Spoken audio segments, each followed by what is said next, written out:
Over 40 years of age, over 4,300 passing yards to lead the way in the CFL.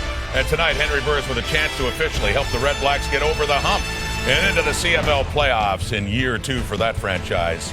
Welcome to Wendy's Friday Night Football tonight as we start off Week 17. And yes, more playoff implications, not just for Ottawa, but for the visiting Winnipeg Blue Bombers as well. Here's the panel. Paul LaPolice, Milt Stegall, and Chris Schultz. Mentioning the Bombers, I mean, they're in a three-way tie now with 5 wins for the final playoff spot as it stands right now in the CFL. So, Ottawa-Winnipeg coach, what matchups are you watching for in this one? I'm real excited to see how the offensive line for the Red Blacks, they're going to face a very good defensive line of Winnipeg. How are they going to handle it? What are they going to do? I know they like to get the ball out of the hands quickly of the quarterback. So Winnipeg's defense, they've really getting better with Javar Westerman's got 12 sacks, one of the best in the Canadian Football League. How those guys handled the defensive front, that's going to be what I'm watching. Well, I'm looking at Troy Studemeyer, maybe the best athlete in the CFL. Winnipeg really need to feed this guy the ball. He's a special player. When you're talking about slash, he can do it all. DB slash receiver slash returner. Last week he had 2 receptions, 2 tackles, 2 kick returns,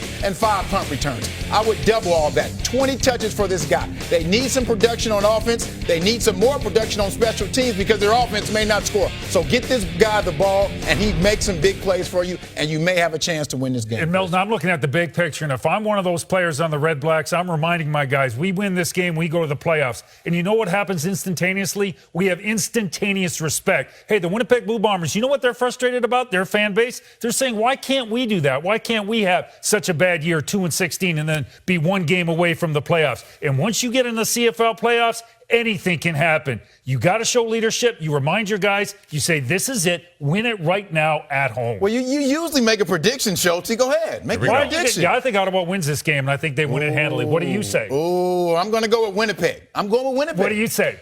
Tiebreaker. Tiebreaker. I'm going to go with Ottawa with the win. There you go. Okay.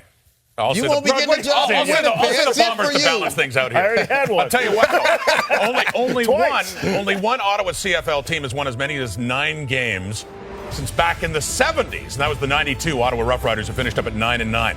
They're looking for their 9th win tonight as they're introduced an arena night at TD Place with a playoff spot on the line as well. Thank you, Rod. The CFL Pink Initiative to tackle women's cancers comes to the nation's capital, and so does the Blue Bombers to meet the Red Blacks on Wendy's Friday Night Football. Henry Burris is on pace for a personal best in passing yards in a 15-year career. He leads the league in yards, and if that continues and he finishes as the league leader, he will be the oldest player to do it in league history at a ripe young age of 40. Now, the guy they got to keep off Henry Burris is Jamal Westerman. He leads the Canadian Football League with 14 sacks. The job of Colin Kelly and Sir Vincent Rogers is to keep Westerman away from Burris. Mike O'Shea's Bombers stormed back to save their season against BC last week. Now look for consecutive victories for the first time since July 2014. Rick Campbell's Red Blacks can clinch a playoff spot with a win tonight, but they still have a shot at a home playoff date, maybe even first in the East. And as you can see, clearly both quarterbacks will have to deal with the elements tonight here in Ottawa. 9 degrees.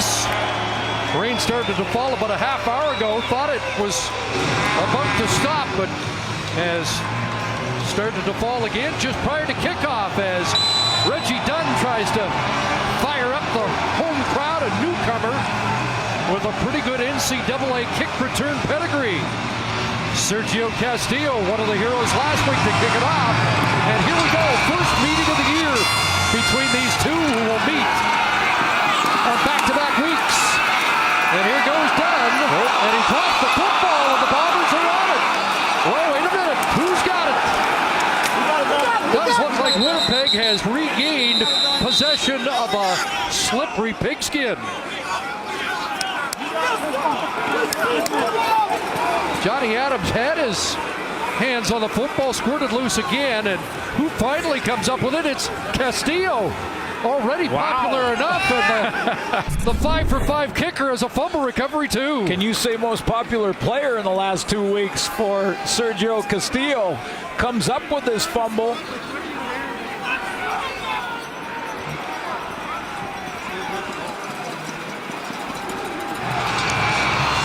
Take one more look to see if Dunn's knee was down before that ball popped loose. It will be Ian Wild with the contact. And a wild scrum before the kicker comes up with it. And it is Bomber football. And Matt Nichols will take a handoff and throw to the outside. And Darvin Adams has the catch. Antoine Bruneau on the scene quickly to make the stop at the 20. Change up front, no Dominic Picard at center, so Matthias Gosen will play in that spot. Selvish Caper plays at the guard. Matt Nichols has played against Ottawa twice as a member of the Edmonton Eskimos. He knows their defense. We'll see if it helps. And they finally got Clarence Denmark going. He was their leading receiver against the BC Lions a week ago. 6-game start for Nichols at the controls for the Bombers. Second down, and they'll throw the screen. Nick Moore is stopped. Moore taken down quickly. Again, Bruneau is there for Ottawa, and it's going to be third down. The elements playing a factor already in this game. The opening play and the first turnover on the opening kickoff. And they're bringing in short yardage. Yeah, it's 3rd and 1, and after a slight hesitation, the jumbo team comes on. So not going to take 3 points yet. Brian Brom comes in at quarterback. Ottawa looking for a stop. The Bombers after a first down. 3rd and 1. Handoff. Darrell Scott. He stopped. Handoff deep in the backfield, and it doesn't look like he got there. That's Javon Johnson, the former Bomber, who was revved up prior to the game. Playing with a chip on his shoulder, you can bet Javon Johnson wants to make a play or two tonight. 6 years with the Winnipeg Blue Bombers. Article in the Ottawa Sun talked about how that relationship ended. More on that later. So an Ottawa fumble, and Winnipeg gives it back with a turnover on downs. Darrell Scott is stopped. Ottawa football when we come back. Is brought to you by Wendy's barbecued pulled pork poutine and sandwich. Wendy's. Now that's better. So maybe both teams will just forget that the first couple of minutes feel me all never night. happened. I got something to prove. He's wearing it on his shoulder, isn't he, Javon Johnson? REDBLACKS take over at their own 18-yard line. Henry Burris at the controls. Going to the wide side. Pass is caught. And there's Brad Sinopoli with the catch. Short gain on the play. Henry Burris leads the league in passing yards, first in the CFL. He will have a different running back in the backfield starting tonight. William Powell was on the roster last game as a returner. Takes over for Jeremiah Johnson. And can you say leading candidate for outstanding Canadian in Brad Sinopoli?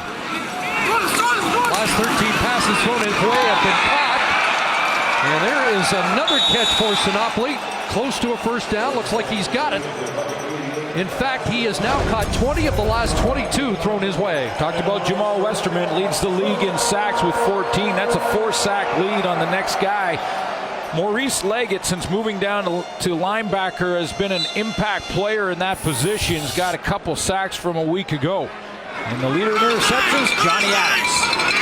Bombers held BC to just 65 passing yards in the second half last week. Here's William Powell, who takes over running back, and his first runs for a first down. Zach Anderson with the stop. But William Powell now the starter with the injury to Jeremiah Johnson, out with a dislocated foot. Yeah, what was interesting is that as a backup and return specialist, he returned 142 yards in their last game and was their leading receiver out of the backfield when he replaced Jeremiah Johnson. So he got a little experience in that game in his first start. Rick Campbell says there's a little Jeremiah Johnson and a little bit of Siobhan Walker in his style. A flag comes down as the pass is complete to Chris Williams, who's dragged down. Bruce Johnson and Damon Washington on the scene.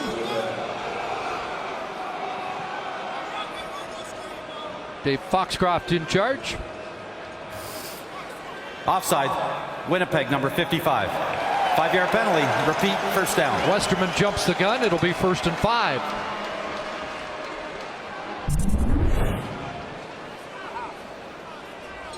There he is right at the top of your screen. In the corner, he's in that 2-point stance and just shuffles inside on a stunt a little early. This offense did take a step back last week. Just 311 yards offense against Toronto. And Burris throwing strikes early. And another completion to 88, Sinopoli. Boy, that's pretty good offensively when you drop back a little bit and you're still over 300 yards of offense.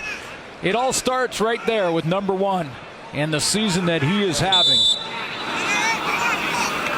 4.5 for Sinopoli, so 2nd and a half yard. And Burris a plunge and a good surge for a first down behind John Gott at center, playing in his 95th game. And Rick Campbell told us yesterday he thinks Gott's as good as any center in the Canadian Football League. Well, what's helped this offense in a big way has been the fact that all 5 offensive linemen have played every game this year. And I'm going to knock on wood because I don't want to jinx anybody. But you can play with that continuity up front. Boy, that helps you in a big, big way. First down, Burris on a roll. He's got an open man, and Burris has the catch, bumped out by Matt Buckner. But the Red Blacks are rolling a 16-yard pickup, and they're into Bomber territory.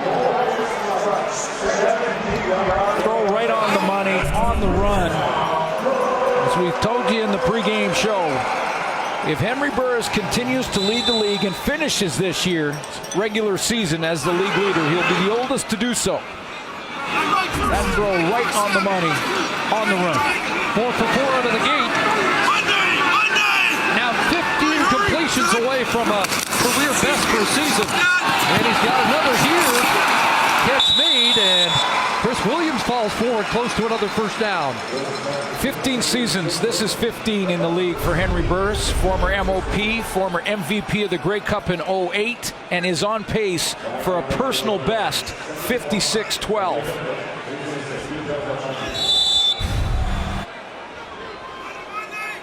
Got 9, so 2nd and 1. And again, Burris will lunge for the first down. It's starting out a little bit like the Toronto game, the one in which he had 45 completions. Not one was over 30 yards. It was a controlled offensive package. You can see that, well, he lost the handle briefly there and had to regroup, but did get it. Great command of this offense, though. The ball's coming out of his hands quickly here. 10th play of the drive. It's a first down at the Bomber 30. Short drop, another quick slant, and another catch for Chris Williams.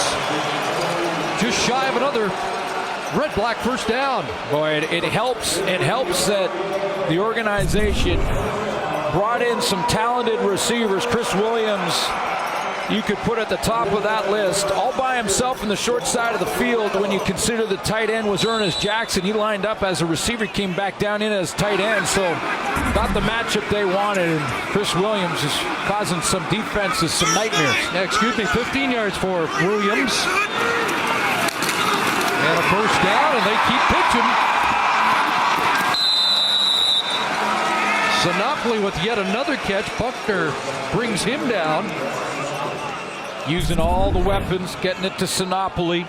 He pushes the flat. They use the field. Jason Moss's offense, which is an extension of Scott Milenovich,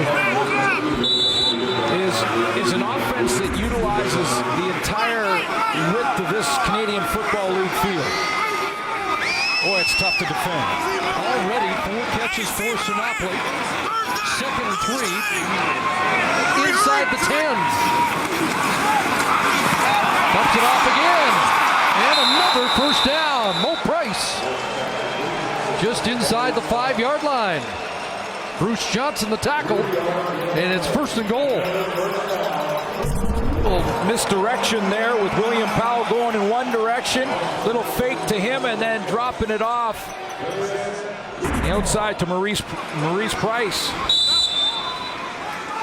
There's the architect, Jason Moss. Has to like the way this has started. Burris 8 for 8 out of the gate, then 67 yards. Now thrown into the end zone, incomplete.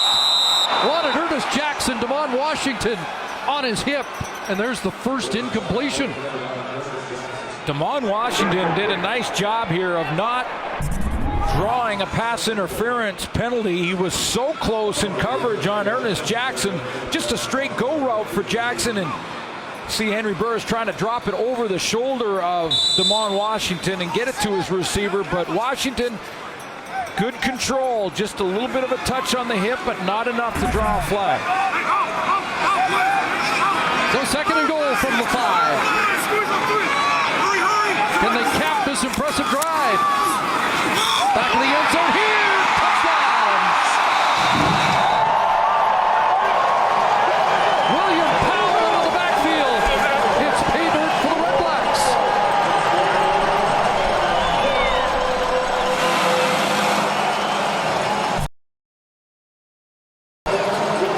Using all his weapons, William Powell's going to come out of that backfield and run what's called a wheel route, where he goes to the sideline, then turns it up. They get the matchup they want.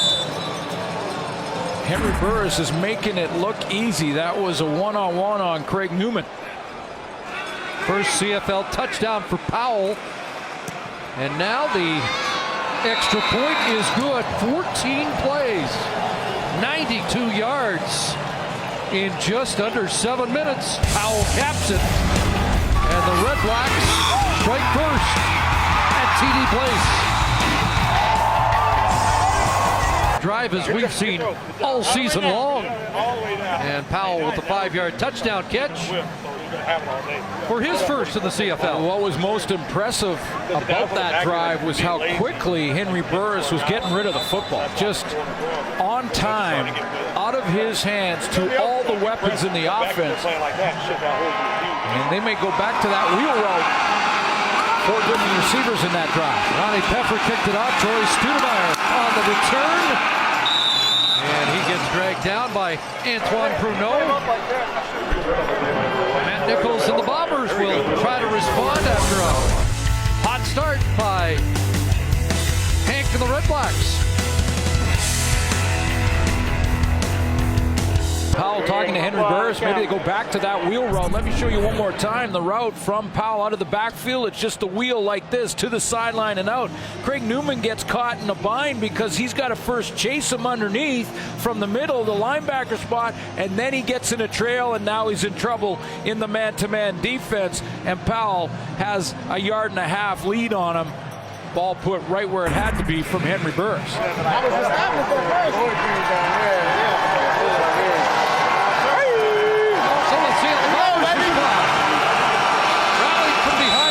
They trailed 23-7 at the half at BC Place. They want to make that a habit. Matt Nichols goes to work without. Almost intercepted. Intended for Darvin Adams. And Terrell Gavins was on the scene and nearly had the pick. Well, he's got 4. He's got 4 on the season, so he's not far off that lead. Ottawa number 52.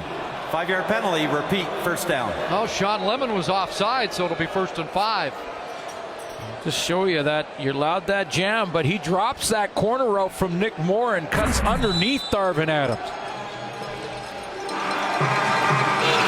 Aggressive young secondary.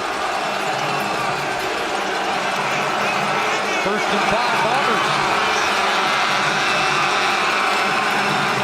And they'll come back to the near side and can't make the connection. Darrell Scott had some room here on the short side of the field, and Nichols missed a chance. Take a look at the Ottawa defenders to watch. Abdul Kane leads the league and is tied in that regard and forced fumbles. He brings it from the secondary, plays physical game. Speaking of physical, put David Hines in there at linebacker.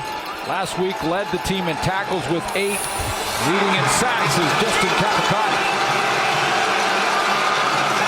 2nd and 5 as the Bombers look for their initial first down. Nichols steps up and drops it off, and Darvin Adams got that first down, and he's up near midfield. Taken down by Brandon Thompson. The only question for me on that play was, did Matt Nichols cross the line of scrimmage when he threw it? Great vision downfield to keep his eyes up. It looked like he was going to take off and run there as he stepped up into the pocket. but he picked up Darvin Adams as he's moving towards the line of scrimmage. Now that was a deep 7-step drop, so I think he was okay. Pretty good awareness. Adams with just 2 catches last week, and into the hands of Stoudemire. Trying to get him more involved. There's Thompson on the scene again to make the stop after a short gain by the triple threat, Troy Stoudemire, who can play offense, defense, and as dangerous a guy as there is on the returns. Well, he has an interception defensively this year as well. 2nd and 8.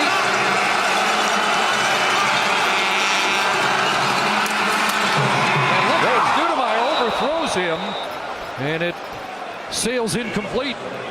Like Matt Nichols had to try and throw it over the rush there. He had a defensive lineman. Sometimes it's not about sacks or even flushing a quarterback or pressuring him and pushing him out of the pocket. Sometimes it's just about being in the throwing lane, and it looked like Capicotti stepped up and he was trying to throw it around that rush. Lost the handle and up and over the top of his intended target. 3rd down, they direct snap for a first down in BC last week, but it's Hairolahu with the boot.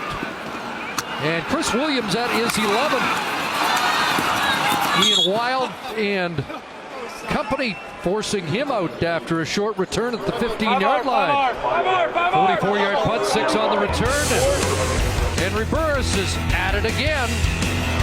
2nd possession for the REDBLACKS with a 7-0 lead.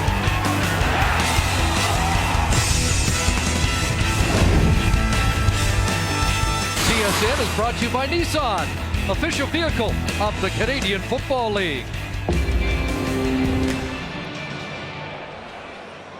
Let's go down to the sidelines and join Jock Climby.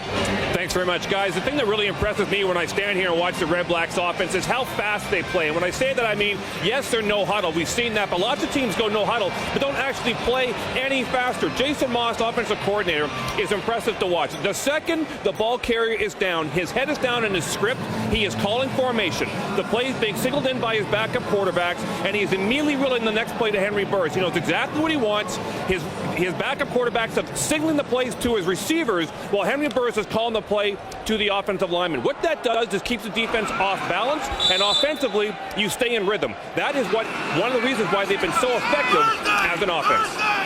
And Jock in rhythm the last 5 games. Burris has been operating at 76.9% completion-wise. Another strike here, the first catch of the game for Greg Ellingson with Mo Leggett on the tackle. Well, you can absolutely see that attention to detail between Jason Moss and his quarterback and Henry Burris, and that quick play calling so that Burris gets a game plan in his head right now before the ball's ever snapped. He's not rushing to get to the line. The receivers know what they need to do, and you saw it in the first drive and in that play. He's getting the ball out of his hands quickly. He's got command of this offense. First down, fake the pitch, pressure from Westerman, and Burris gets away and gets it onto the sidelines, and another first down for William Powell up at the 40. Sam Hurl with the tackle. And if it breaks down, if the play's intended target is covered, Burris can still ad lib. The intended target is coming out of the backfield here. Go ahead and roll it. Let me show you. I'll call it. Okay, pause it here. This is exactly where the intended target is down low. Doesn't work. He's covered, so he ad libs and goes to the backside. 15 yards in the improvisation for another Ottawa first down. Now they're trying to set up the screen. That one doesn't work. Burris going to take off. Westerman in pursuit, and he'll get bumped out after a pickup of around 5. And you got to love that he's still having fun playing football, too. Of course, after that first drive, he's on a bit of a roll. He's got 57 carries on the season, so he still will take off and run. Again, the screen to Patrick Lavoie is covered. So now he's got to improvise, find a way to get positive yards when the play breaks down. It happens. Sometimes the D wins. Johnny Adams was there, just shy of 5 yards. Let's call it 2nd and 5.5. From the pocket, throws another strike. It's another first down. Ernest Jackson the catch. DeMond Washington there defensively, but Burris on the money here in this first quarter. Ernest Jackson has become a bit of a deep threat of late. Last 7 games, he's had 4 catches over 30. He didn't have one in the first 7, so he's become a bit of a deep threat, and that intermediate route may be setting that up for later in the game, although this weather could be a factor there. 6 different receivers and 3 Red Black receivers on pace for 1,000. Inside again, and there's Jackson again. He took a hit on the hip, but bounces up after 5 more. Boy, this offense is rolling. I mean, it's working like a finely tuned instrument right now. I mean, so that record's 45 completions. How about 13 of 14 here in the first quarter? wow. 117 yards and a touchdown. 2nd and 5.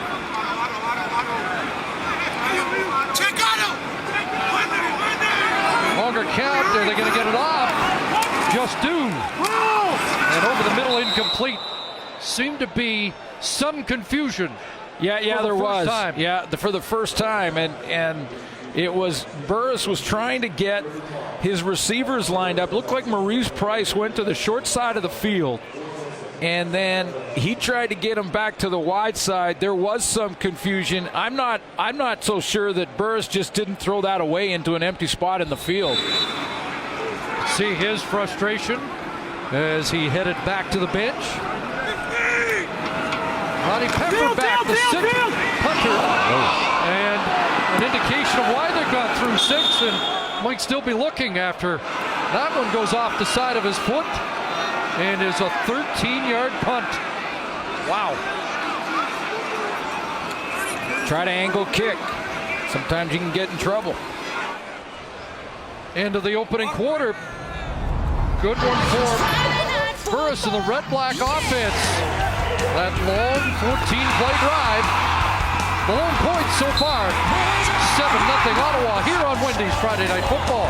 It's indicated could be more than a 7-0 Red Black lead after 1 quarter. Henry Burris on a roll again. I mean, completing 87% of his passes, over 100 yards, has a touchdown pass, and is on pace right now to break his record that he set a couple of weeks ago of 45 completions in a game. He's on pace right now for over 50. Mike O'Shea mentioned it yesterday. He is spot on.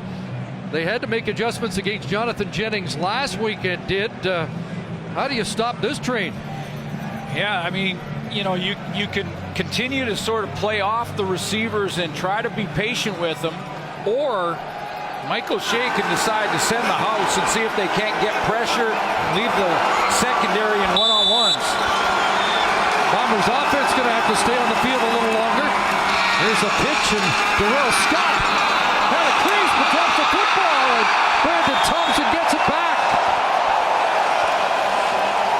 A fumble by the Bomber running back when it looked like he had some room off the right side, and Brandon Thompson gets it back for Ottawa.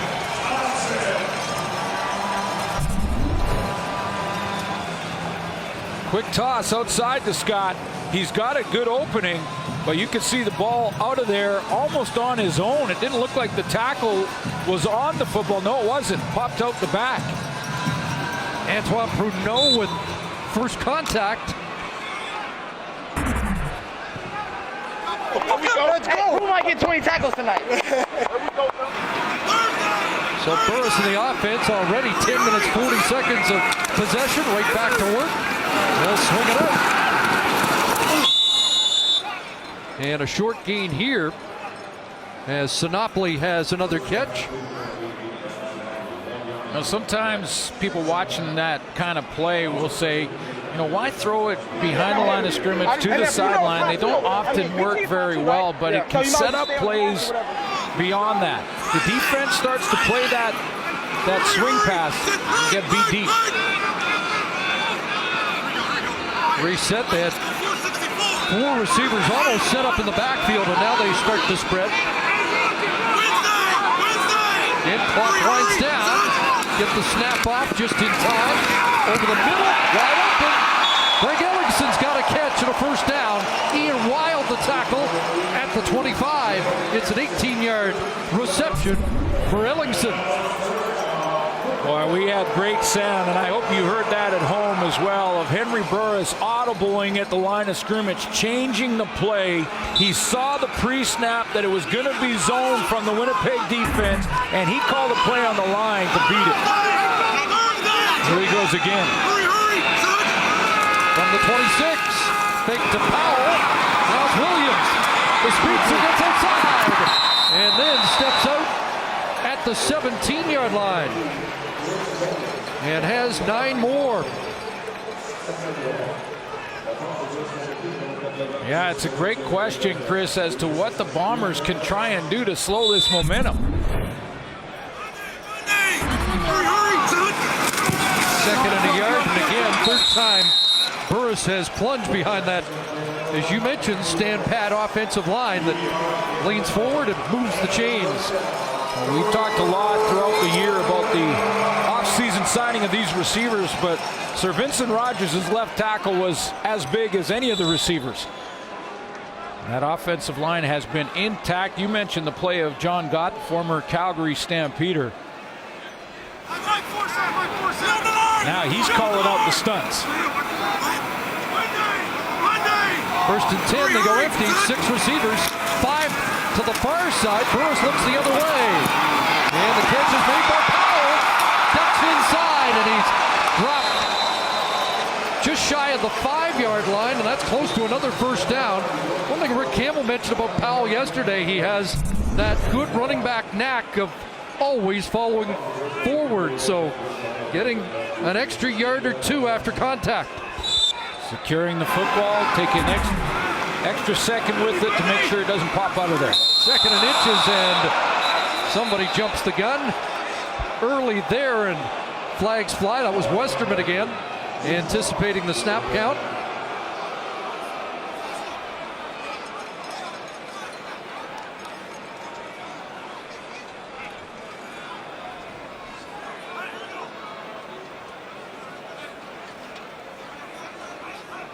Four-sack lead, the CFL on John Bowman.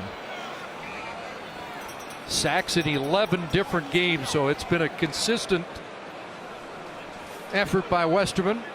Should have mentioned while they sorted out the flags that it's the 3rd straight game that Ottawa has scored a touchdown on their first possession.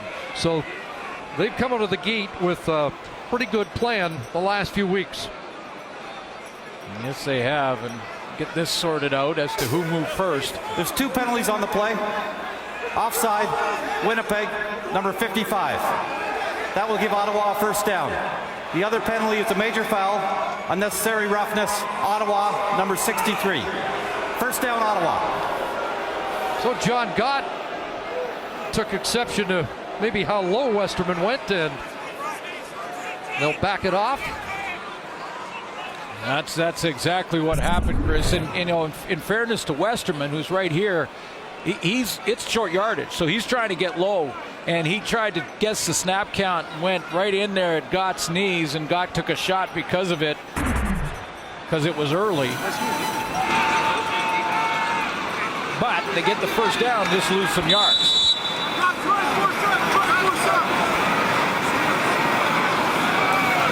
Go back at the 15-yard line, first and 10. Powell out as the extra receiver, and the pass falls incomplete to the running back. And it will be second and 10. Khalil Bass was pretty close there to William Powell, and that might have been a big shot. It may just have been better for his running back in Powell that he did that.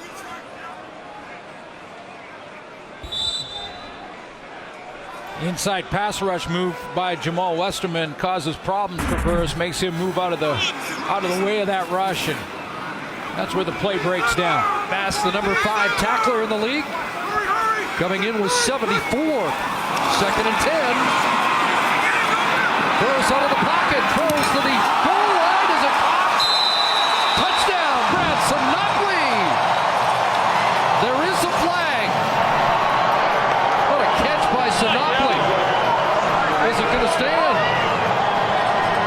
How's their movement in the offensive line? Offside, Ottawa, number 7. 5-yard penalty, repeat, second down. Oh, Price left before the snap of the football.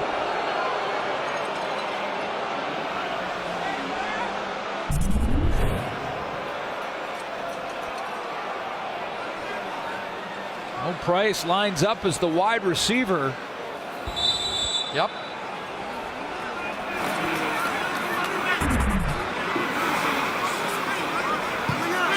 He was running the corner out. Looked like he might have been a primary target. That's why he was excited to hit that line. So 2nd and 15. A pump. And they're throwing it into the corner. Different receiver. And incomplete. Ellingson nearly brought it down against Matt Buckner. But the field goal unit will have to come on. Now, big play defensively by Matt Buckner as this time Burris is going to try and take a shot. He's playing way off, and he's just throwing it up there to see if his receiver and Greg Ellingson, is going to come down and win this battle. Throw it up and see who wins. Like Ellingson had a shot, both hands on it, and just snuck through.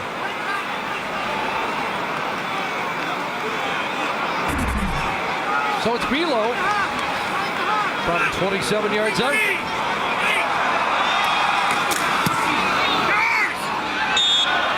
Nothing REDBLACKS as they get the field goal. A little bit of a discussion down there after the kick.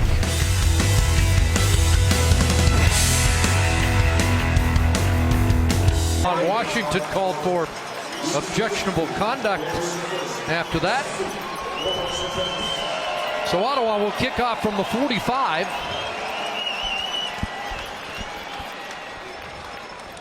And Mike O'Shea's team down by 10. Tony Burnett is back, but it will be Studemeyer. Bounces off first contact, and he's got something. Somehow came out of the pile and then gets forced out around the 48-yard line. Studemeyer's been gaining momentum in recent weeks. 293 return yards in the last 2 games, and trying to stoke the Ottawa offense here with a good return. Yeah, after the penalty, this is that much more important, and Studemeyer comes up with a big one. The lanes are covered, so he's patient. Just bounces around till he finds a crease. And Pepper does a good job of shouldering him out. Well, Matt Nichols going to have to try and keep up the pace here. That's been set by Burris. That one flies out of his hands and sails incomplete. Nick Moore, closest man to it. It was Damaso Munoz that was closing in on that containment on Matt Nichols, and he was coming hard. It looked like it may have rattled Nichols a little bit, even though he didn't get there till after he threw the football. Slow starting offense. He had 81 passing yards 2 weeks ago, first half against Edmonton, 86 last week, and you see the numbers even lower here so far. 5 minutes into the second quarter. Looking for something here, and can't hang on. Got separated from the football. Big hit. You mentioned him off the top. There's David Hines. Drops out of there, and he's going to actually, from the linebacker spot, go back and play that middle almost as a free safety. Ball again thrown high. It looks like a lot of Matt Nichols' throws in this game tonight have been a little bit high and off the mark. Now, give credit to Nick Moore. He went up and put his body on the line, took a hit, just couldn't hang on. So a 2 and out. And Hairolahu, who punted well last week in his solo responsibility, kicks it here to Williams. And Williams, well covered downfield. Ian Wild with the special teams tackle, 42-yard punt, 4 on the return. It's a red-hot Ottawa offense and a focal point of it. And the top Canadian receiver in the CFL this year, Brad Sinopoli.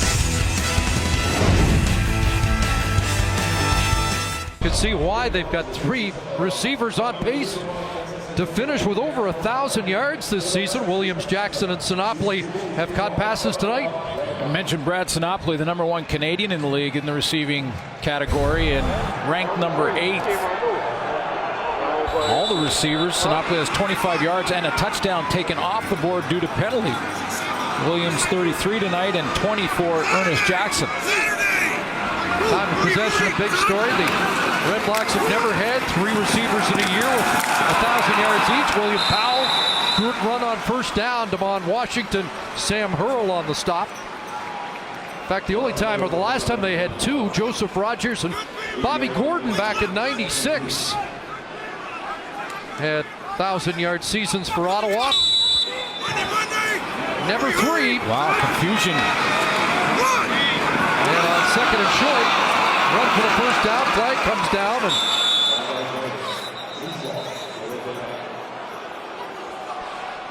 there's some confusion in this Winnipeg defense that they're just trying to get the call straight.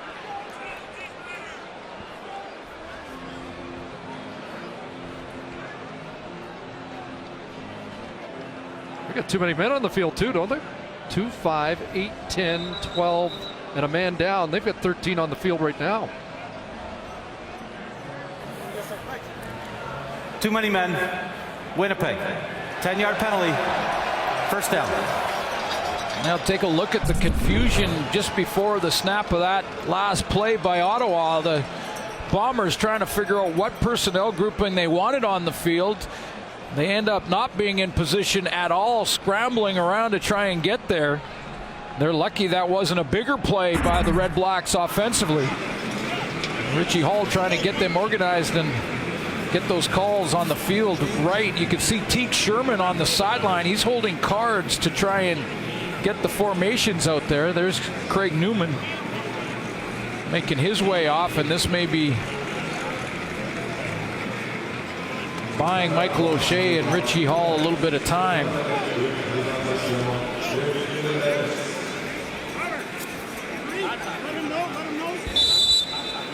So Newman to the sidelines. They get organized on defense, and Ottawa 1st and 10 at the 42. Team split. Ottawa winning here 38-20. And a sweep. Powell's got speed. Got a first down. And into Bomber territory. Zach Anderson the tackle, and a flag comes down. Former Arizona Cardinal William Powell. Looks like this is coming back. He has looked good though. I like his acceleration through the hole, his quickness.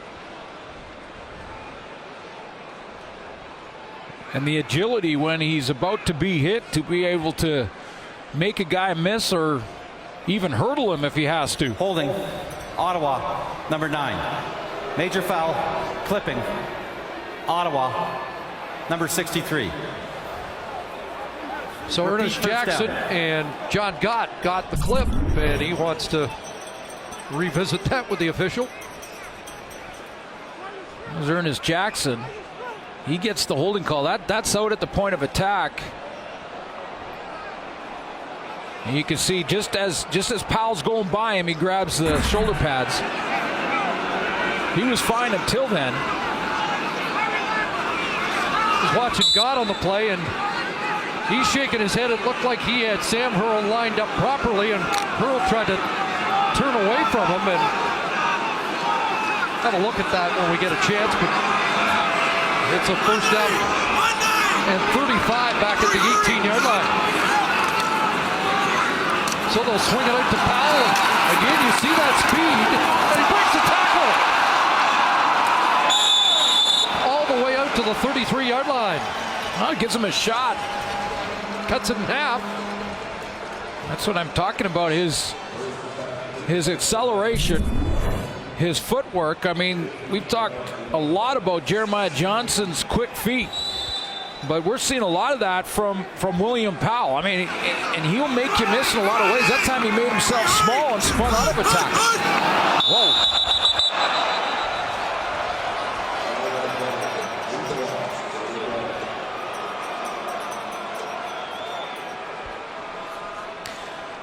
He wanted to take another look, Chris, at that. Offside.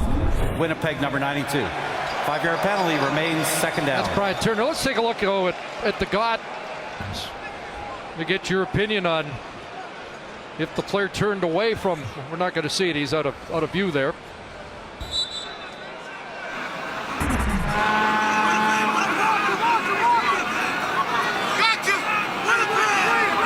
So now it's second and 13 after the penalty. Over the middle, too high, incomplete. Intended for Sinopoli. Matt Buckner was close to coming up with the interception off the tip. That's a tough catch going into the middle and the ball thrown high and behind the target, but it's that much tougher in these kind of conditions. This is the #1 receiver, Canadian or American or import, in the CFL in the catch-to-target ratio at over 80%. You don't say incomplete with Sinopoli the target very often. After a short punt, his first attempt. And now a time count against Ottawa. A little movement up front, I think, from the Bombers. Ottawa, number 15. 5-yard penalty. And they have to be wary after. Yeah, absolutely. After a block punt by Winnipeg last week for a touchdown, nearly another.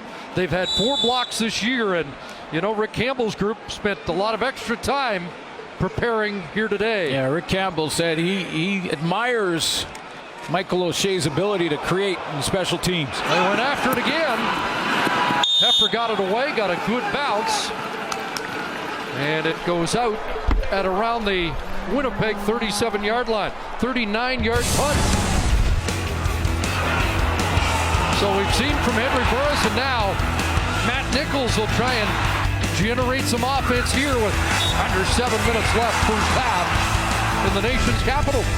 Game day pictures and videos on Twitter and Instagram using the hashtag #MarksFanCam, and you could be featured on the CFL on TSN. Visit tsn.ca/MarksFanCam for terms on a wet night in Ottawa, where they're watching up on the hill and trying to stay dry underneath. They win tonight, they make the playoffs.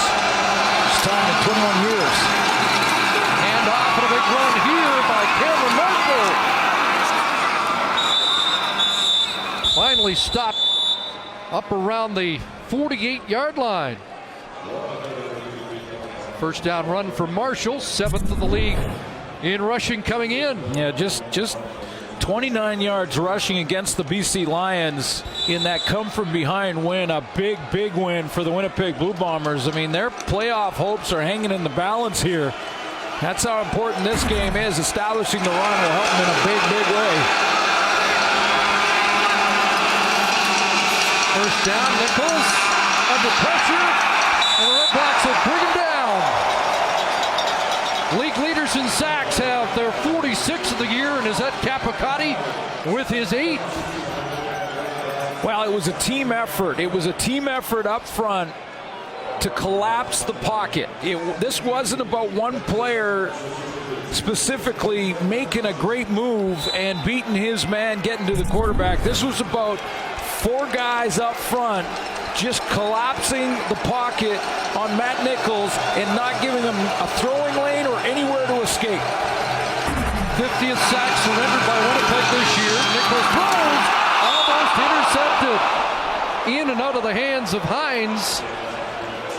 It'll be 3rd down, but Hines knows he should have had that. Yeah, I think his teammate may have distracted him or may even have knocked it out of his hands. It looked like he had a crack at it.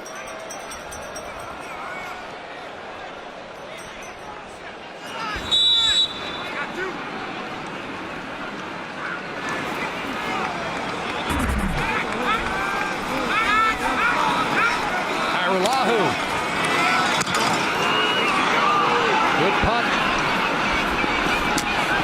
Williams can't slip through. The cover team gets it done again, led by Burnett.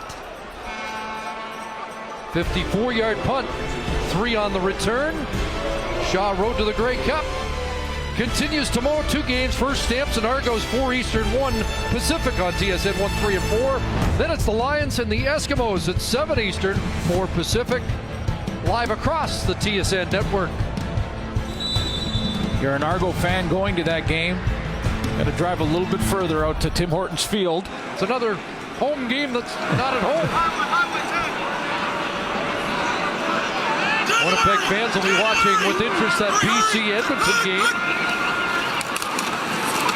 Powell again, and this time a quick stop put to that as Jake Thomas was on the scene, and now he'll check. Sorry, Chris. Out. Yeah, Jake Thomas and Khalil Bass. That's about as well as you can play the run. D tackle plugging it up there nicely. Boy, Jabbar Westerman, he's got to have seen something, some indication that is getting him that big jump. Yeah, he's been Jamal Westerman he's been anticipating the snap count all game long here. quick twitch.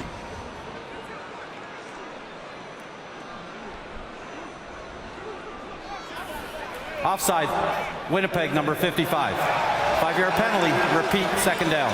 Even on the plays that he's been offside a couple of times now. One was short yardage, but a couple of times in regular defensive sets. And it's almost like he's looking and has some sort of... Oh, did McMillan? Yeah, it looked like McMillan may have flinched. They called Westerman. Second and 4 from the 21. Under 4 minutes left, first half. Some time. Open man. And Chris Williams got it. And he's loose. Dragged down around the Winnipeg 50-yard line. And the Red Blacks are out of the hole. Flag at the end of the play.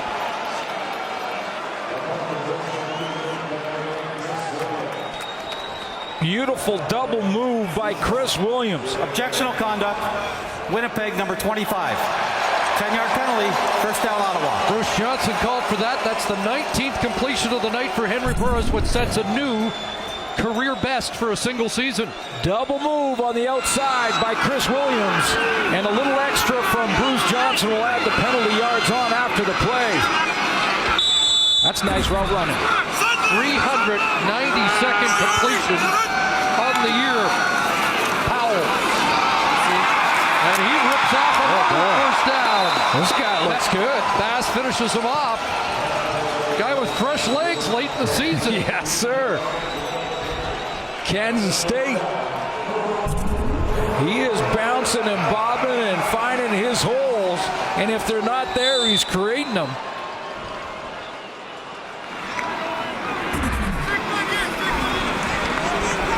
14-yard run. Something else for that Bomber defense to worry about here. Now they'll flip it to Williams. And the speedster looks like he is close to another first down.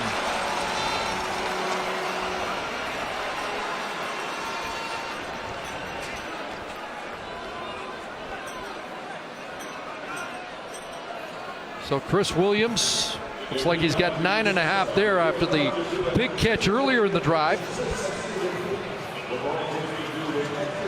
And they've given the bench just a 3-minute warning.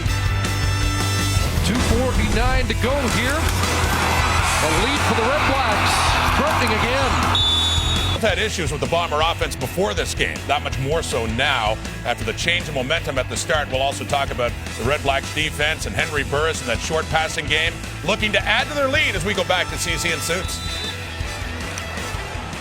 Thanks, Rod. Chris Williams a 9-yard run, but he also has 81 yards receiving. So Chris Williams has hit 1,000 exactly receiving on the season as they plunge for the first down. So in 3 years catching the football in the CFL, he has 3 1,000-yard campaigns. Here's that big play on the double move, and if you jump the first cut by Chris Williams, it's goodbye. I mean, you are not going to catch him from behind. That's Johnny Adams, who leads the league in interceptions. First down, a pump and lots of time, and the pass underneath is incomplete. Unable to connect with Powell. 2nd and 10. So over 1,000 yards for Chris Williams, who has been a matchup nightmare, and I've been looking forward to this one right here. And Johnny Adams still thinking about that double move. Now, expect Adams, the way he's been playing all year, to come up with a play before this one's over.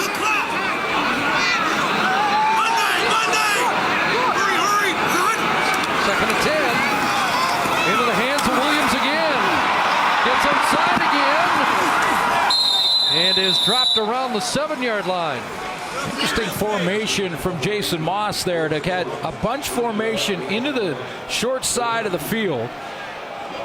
And then have Williams in another sort of semi-bunch. Look at the bunch into the short side. You don't see that very often. Then on the wide side of the field, he goes with Chris Williams to give him more space out there, and he plays in behind Ernest Jackson. That's a new formation from Ottawa. Get good production out of it. 3rd and 2. Rick Campbell sends the field goal unit out. 13-yarder for Milo. 13-point lead for the REDBLACKS. Well, a bend but not break scenario for the Bomber defense, because the way this offense has been clicking, Michael O'Shea can say his defense is hanging in there. Again, they gave up over 300 passing yards in the first half last week, trailed by 16.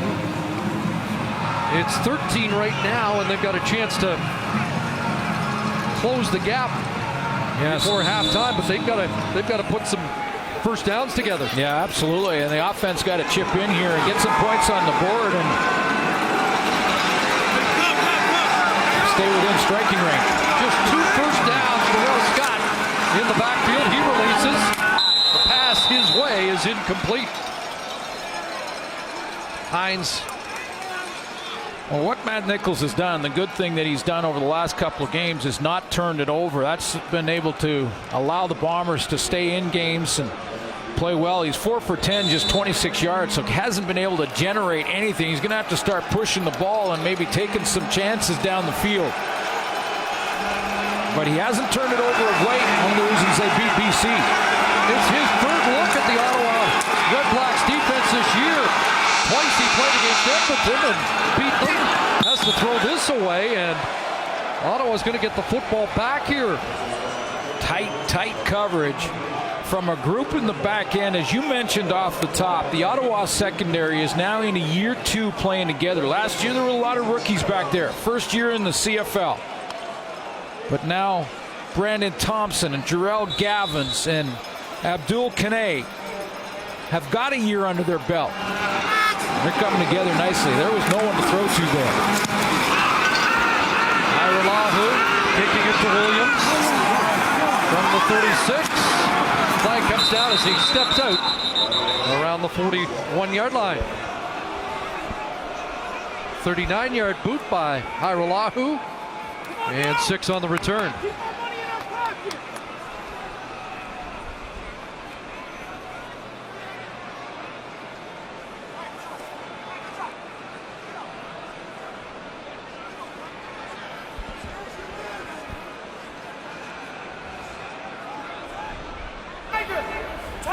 No yards. Winnipeg, number 32. 15-yard penalty. Holding Ottawa, number 20. 10-yard penalty. It'll be first down, Ottawa. Cameron Marshall, David Hines, the culprits. Ian Wild, one of the top cover guys for Winnipeg since his return to the CFL, takes a big block there from Kashama.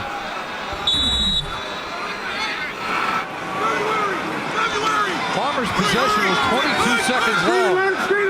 So there's a minute 42 left for Burris to add to a 13-point lead.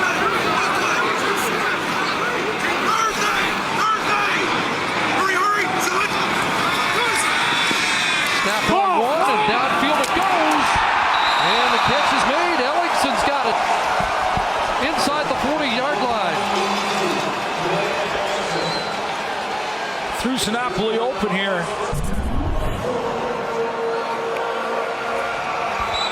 Burris has to throw it to the open area. Ellingson, I should say, gets thrown open by his quarterback. Ellingson on pace to finish with over 900. He's got an outside shot of the 1,000 too.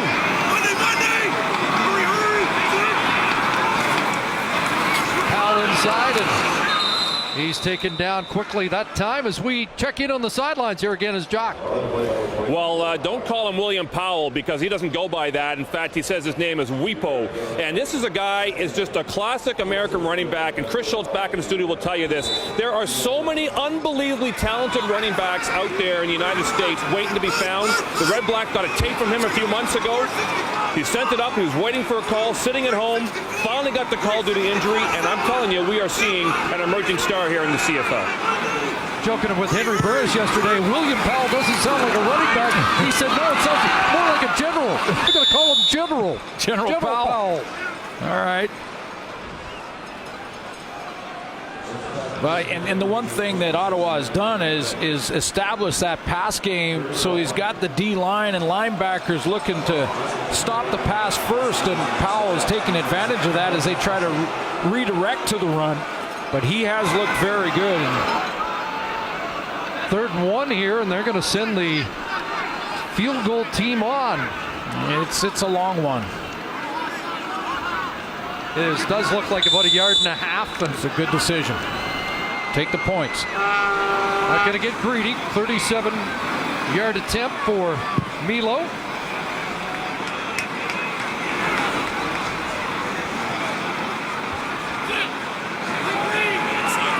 Let the clock wind. And Milo, money again. Chris, you touched on it. In this first half, the Ottawa REDBLACKS have had the football for 21 minutes. Look at that time of possession. That will come up and bite Winnipeg in the backside in the 4th quarter if they can't get anything going offensively and try and give their defense a rest. That's controlling the football for an entire half. Mike O'Shea went in at halftime last week and hit the reset button, told his special teams they had to score a touchdown. They did. He's going to need that effective a message at halftime here.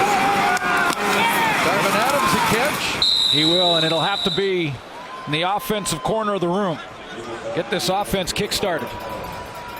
While the other offense has 23 completions, 265 yards in a half of football. So he's on pace for maybe another record-setting night. A run here by Cameron Marshall. Up over the 50-yard line. See if they take one shot downfield to try and get in field goal range here. Got to be efficient now. Clock running, and there's the pass to the sidelines. It sails incomplete. There should be time for one more play. Or is there? Clock in the stadium says zeros. Yeah, although when we looked up, the clock was still running. And that's what Mike O'Shea is saying along the sidelines, that there should be time for one more play. They are saying the first half's done. And again, you can see Mike O'Shea calling Dave Foxcroft over to say there should be time on the clock. While they discuss it, we'll presume the half is done. He said it.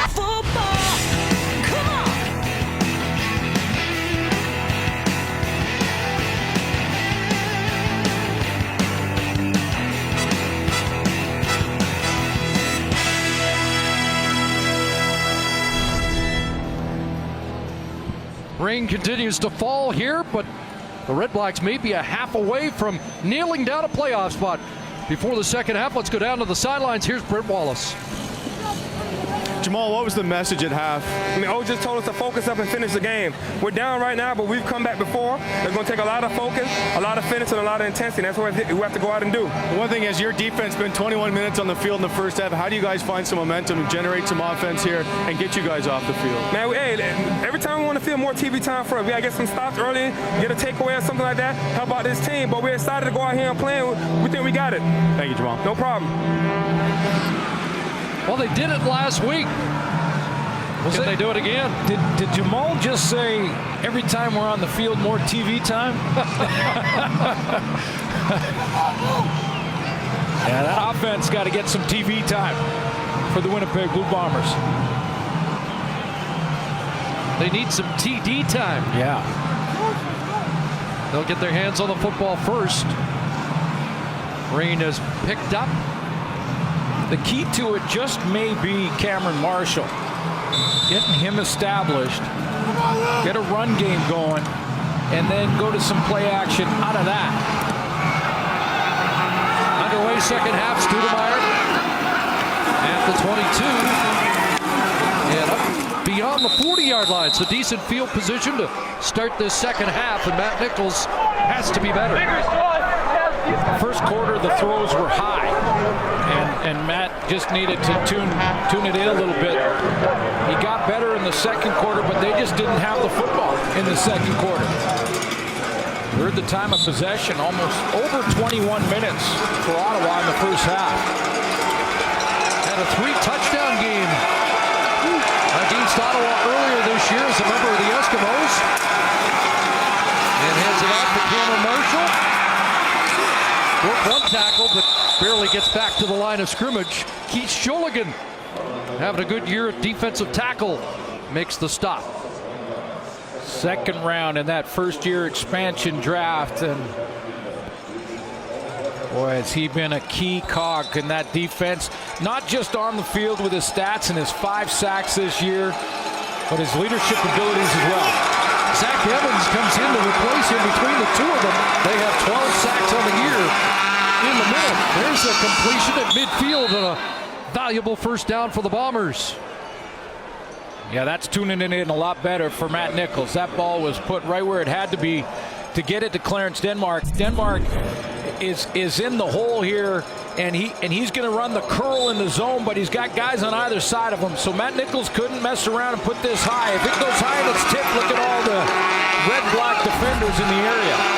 Denmark coming on, 9 catches, 155 yards in the last 2 games. First down here, a play fake to Marshall and a pass inside and draws a flag as the bump on Denmark was a little early from the former Bomber who got a little anxious, Javon Johnson. Yeah, good article in the Ottawa Sun today about Javon Johnson and how he has that chip on his shoulder and why he sort of a love-hate relationship with his former team, the Winnipeg Blue Bombers. Defensive pass interference, Ottawa number 2. Ball will be placed at the spot of foul, automatic first down. 6-year Bomber. He loved his time in Winnipeg, and he talked about that in the article, and he said he enjoyed the fans and was a star player for them, but he was told he wouldn't be re-signed. They left him a voicemail. Didn't like that. First and 10, Nichols on a roll, and he has another completion, so they're starting to move here. Good opening drive. Darvin Adams has the catch. Starting to move, though, even though they didn't have success on that first run to Cameron Marshall, but they've been going play action ever since. Now they'll go hurry up to get this first down. Second and 1. Good plunge. In behind, Matthias Gosen, replacing Dominic Picard, who might be back next week at center. In the meantime, it is Gosen who gets the call. Only 3 players for this Winnipeg Blue Bomber offense have been on the field for all 12 games. Denmark, one of them. For all 15 games, I should say. 3 first downs in the opening half for the Bombers. They have 3 to open the second half on this drive. First down, another play action fake, and the catch made by Scott. sometimes you don't even need, Chris, to be all that successful in the run. You just need to go to it a few times so that the D-line will watch for it. They'll look for it. So that little play action, that froze Sean Lemon just long enough to get the ball out of there. Got 9 on first down and a plunge for another first down for the Bombers here. And the whole game can change if they can cap an opening drive here to start the third quarter. And through all of this and the halftime break, their defense continues to get the rest on the sideline. So yeah, it's a good opening drive of the second half for a couple of reasons. That time a plunge behind the left guard, Selvish Keepers, the former Eskimo. First down into the hands of Marshall, breaks through, and Cameron Marshall thunders down to the 5-yard line. Tackle made by the safety, Forrest Hightower, but it's a 16-yard run for Marshall. Like there's some good blocks up front. He bounces this and finds a crease, just sort of offensive line sliding to their right, picking up any off-color jersey. That against the Ottawa defense, ranked number 2 against the run, so it's first and goal down at the 5-yard line. Big to Marshall, throw in zone, touchdown, Darvin Adams. And the Bombers get right back in it with an impressive opening drive to start the second half. Yeah, the key is Cameron Marshall, in my opinion. Give it to him first play. They don't get anything out of it, but then they go play action to him after that. And the defensive line and linebacking core has to freeze for a second. Look at how they were influenced by that play fake there. All slid to Cameron Marshall. Darvin Adams wide open. Number 4 has his 4th touchdown of the year.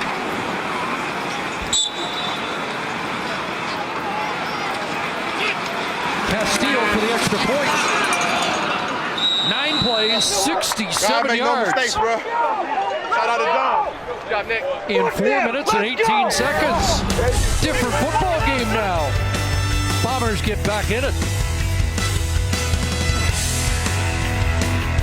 Bombers had 63 yards in the first half on offense. They have 67 on the first drive of the second half. My kids.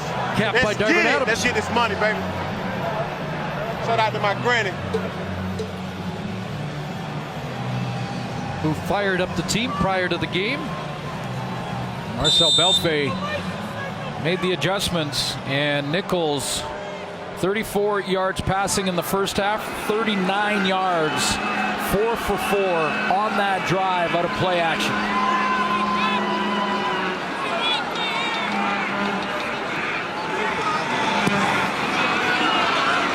William Powell is deep, fielding it at the 12.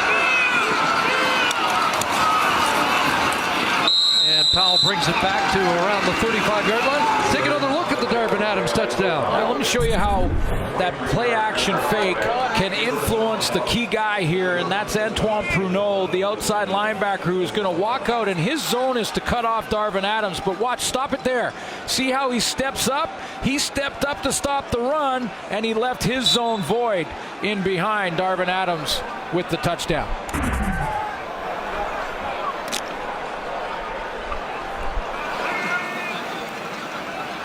So let's see if the red-black offense can reclaim the momentum. 268 yards of first half passing, an incompletion intended for Mo Price to start the second half. Henry Burris is 110 yards away from 60,000 passing yards in his career. You can see that 268 in the first half, 21 minutes of possession, almost a 100-yard game already for Chris Williams. And the introduction of William Powell, and he looked good in that first half, real good.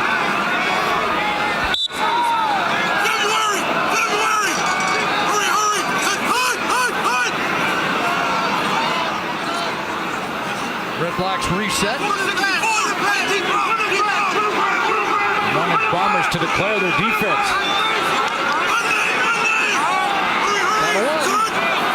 Just get it off. Nope, no they don't. Well, they do get it off. There was early movement on the line.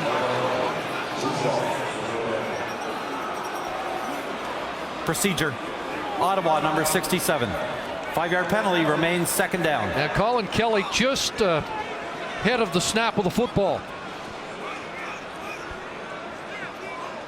Henry Burris was trying to audible there. He calls the first play and then looks like he's going to get the snap to have the Winnipeg defense declare what they want to do. Then he resets it, tries to call the next play on the line. A lot going on, and Kelly just flinches.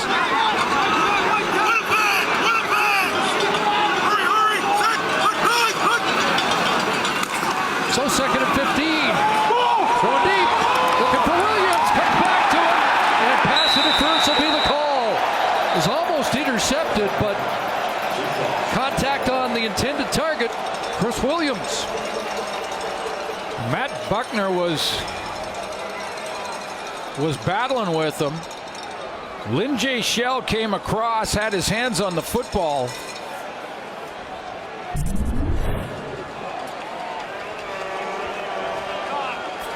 Here's your matchup. Defensive pass interference, Winnipeg number 2.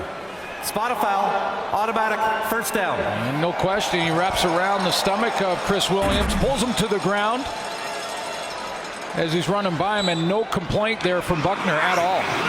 We've seen it a few times this year, Suits, where they'll start isolating Williams on a corner and just keep working on it. Whoa, big contact there. Ball loose, and Bruce Johnson has got it for Winnipeg.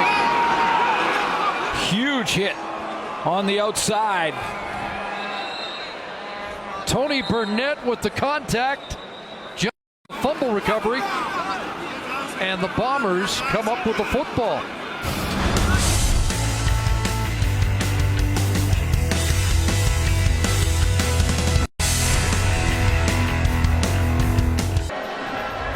Second round pick for the Bombers goes a long way to make this big hit on Ernest Jackson. That's Tony Burnett.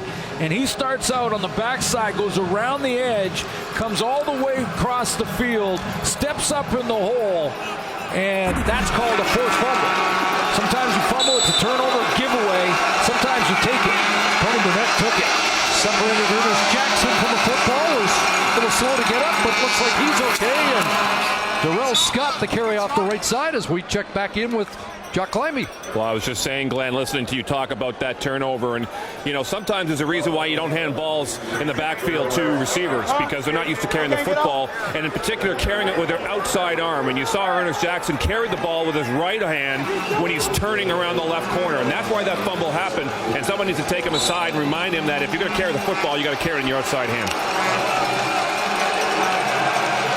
Momentum shift here early second half. Second and 4 Bombers out near midfield. Short drop Nichols and a connection to first down as Denmark forced out, but in Ottawa territory. I'm also happy that Jock Climby, the one time he's out of the studio, it poured rain in Ottawa. Just happy to see that. And he's saying, oh, and he's got the nice umbrella. There he is. But good point on where to carry the football. Taking that hit from inside out, get it on the outside arm.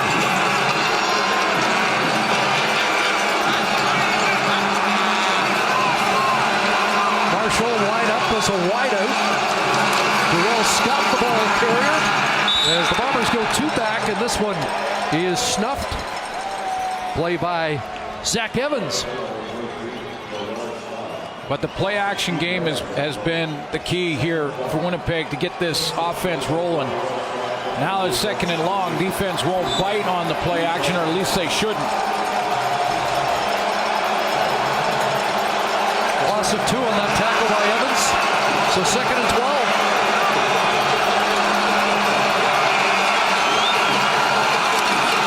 Nichols has time. Look out. Picked off. Down the sidelines. The guy with the chip on his shoulder has a ball in his hand. An interception for Javon Johnson.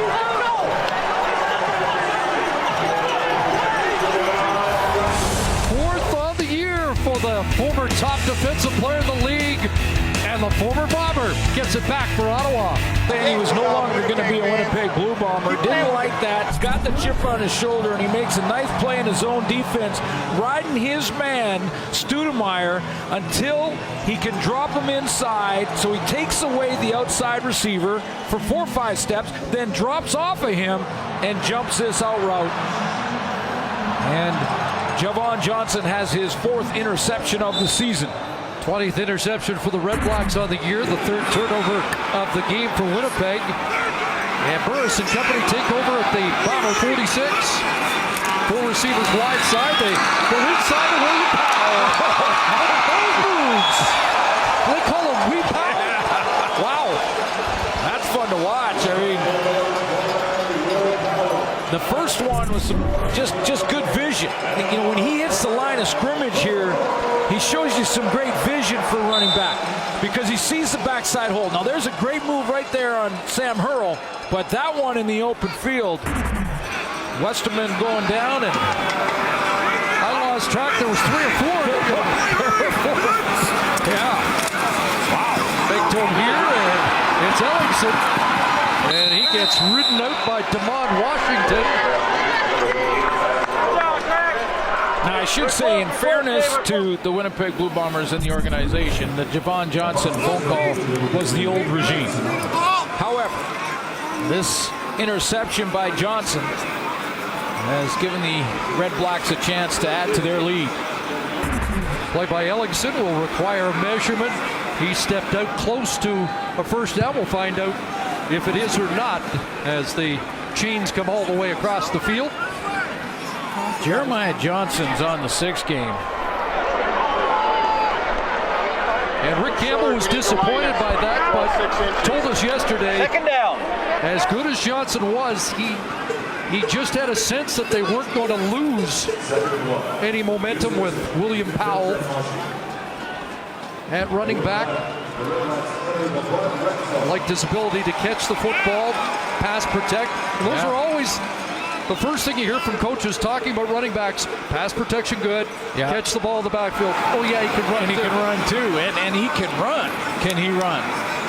And you got to believe that Jason Moss, for his first start, was going to ease him in a little bit. I mean, they're going to rely on Henry Burris's arm and their passing game, their receiving core early, but he's looked good.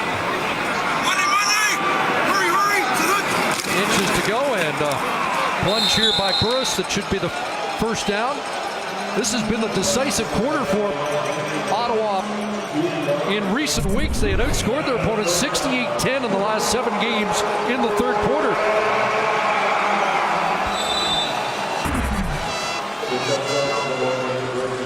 And after an opening 3rd quarter drive by the Bombers for a touchdown, Rick Campbell's team now in the red zone trying to respond.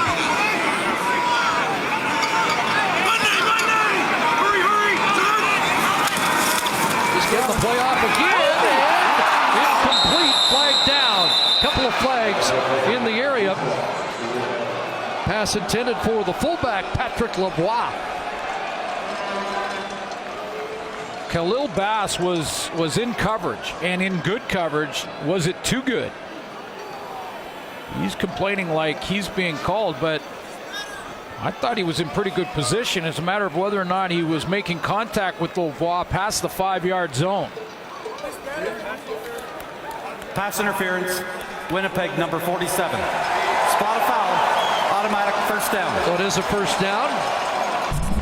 Take a look at it. Mike Gaucher wants to see how good the coverage was. Now you see 47 in your picture right there. Did see a little separation from the back jersey of Lavoie. Grabbing the jersey. They're going to talk about it. Is he going to challenge? Waiting to hear from upstairs. And there's probably enough evidence of a grab there that it wouldn't be overturned. The jersey off the back probably would be enough, although I didn't think the contact was enough to turn Lavoie. Probably wouldn't be overturned. So first and goal from the game. Powell. A bubble back and then a surge for a couple.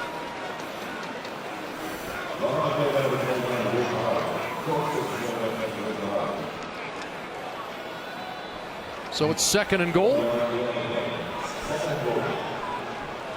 Substitutions made Winnipeg defense. I'm going to bring in Ian Wild to help out in the linebacking core.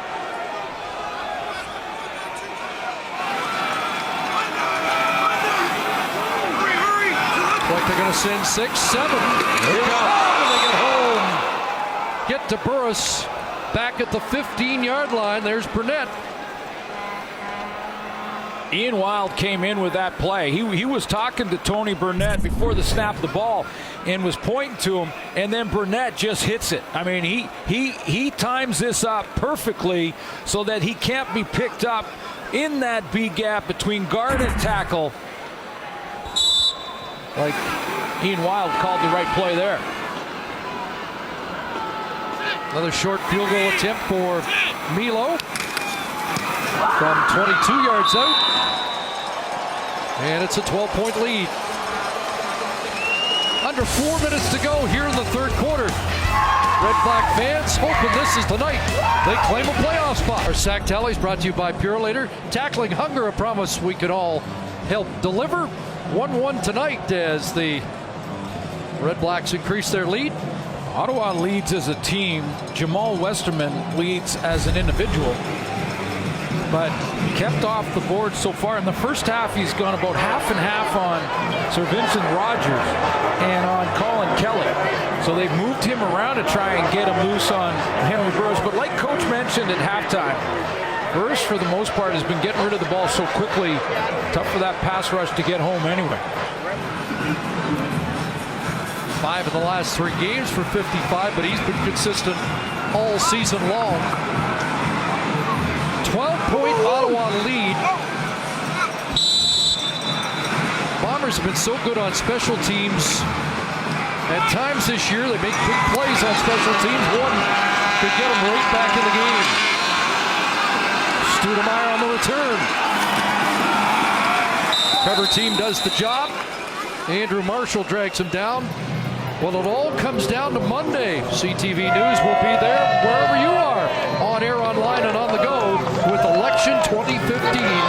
It all starts Monday at 7, 4 Pacific on CTV with Lisa LaFlamme and the CTV News team.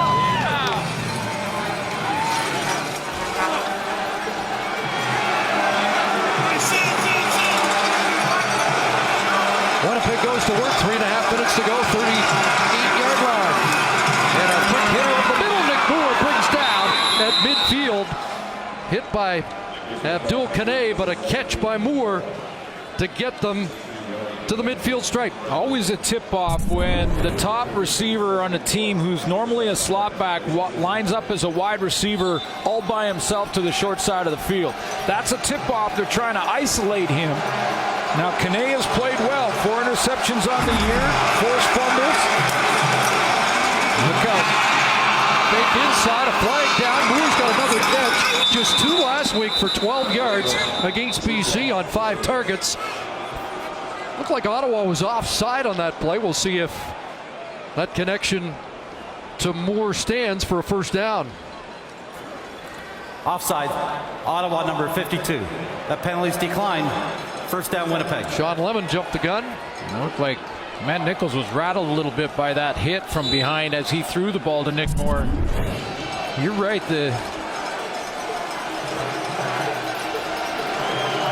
Nick Moore is the leading receiver for the Bombers, ranked 14th in the league.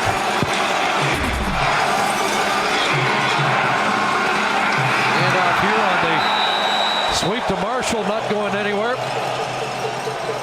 Damaso Munoz, now the middle linebacker for Ottawa. Stanley Bryant didn't get a good push there at all. The left tackle had to get a good push. Left side of that offensive line, Selvish Capers and Stanley Bryant, they got pushed back into their own backfield, and when that happened, there was no place to go for Cameron Marshall. 6 tackle for a loss for Munoz, who started on the outside, but injuries to Travis Brown and Malik Jackson have him at middle linebacker. Screen here. Marshall down inside the 35-yard 14-yard line, and that's another Bomber first down, a 14-yard pickup for Cameron Marshall. To wait patiently to get that screen set up. They got Selvis Capers down the field, so the left side of the O-line helped out on that play and made up for the play before on first down. And the Bombers have brought a playoff urgency to the second half. Trying to get right back in it. Got an injured Red Black. It's Zach Evans, the defensive tackle. Well, their defense has given up a ton of yards, but they're in it. You're right. I mean, they're in striking range, and had to have been another good speech at halftime from the head coach Michael O'Shea. This time, I'm sure directed towards their offense, because it sputtered big time. But the play action game has really helped, and in this quarter have had the ball for over 8.5 minutes. So they're starting to make up that time of possession. More importantly, they're still in striking range. Come away with points on this drive and stay in this game heading into the fourth.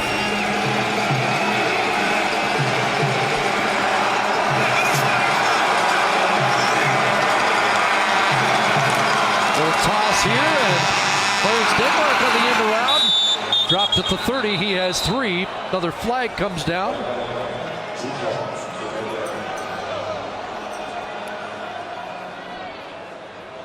Going to be against the Bombers. Looked like a block from one of the receivers. Illegal block, Winnipeg, number 17. 10-yard penalty, repeat, first down. That's Moore, and it backs the Bombers up. He was in at that second receiver to the trip side, and one of them a fullback.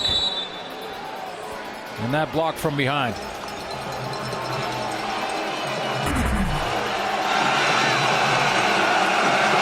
First and 20 back at the 43.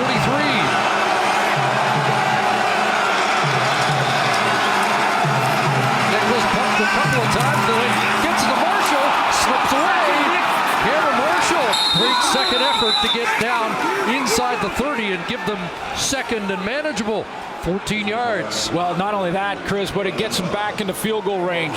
Real makeable field goal range, because points is crucial every drive now for the Bombers as we close in on the fourth quarter here. And a huge play here from Cameron Marshall in the second effort to get him into that scoring range again, and a chance to convert on second down here. Final minute, third quarter. Second and 6. Nichols has some time down the wheel, and runs, picked off, Abdul Kanay, and he's coming out. Breaks it out beyond the 10-yard line. Kanay has his 5th interception, and the second of this third quarter for the Red Black secondary. Took a shot.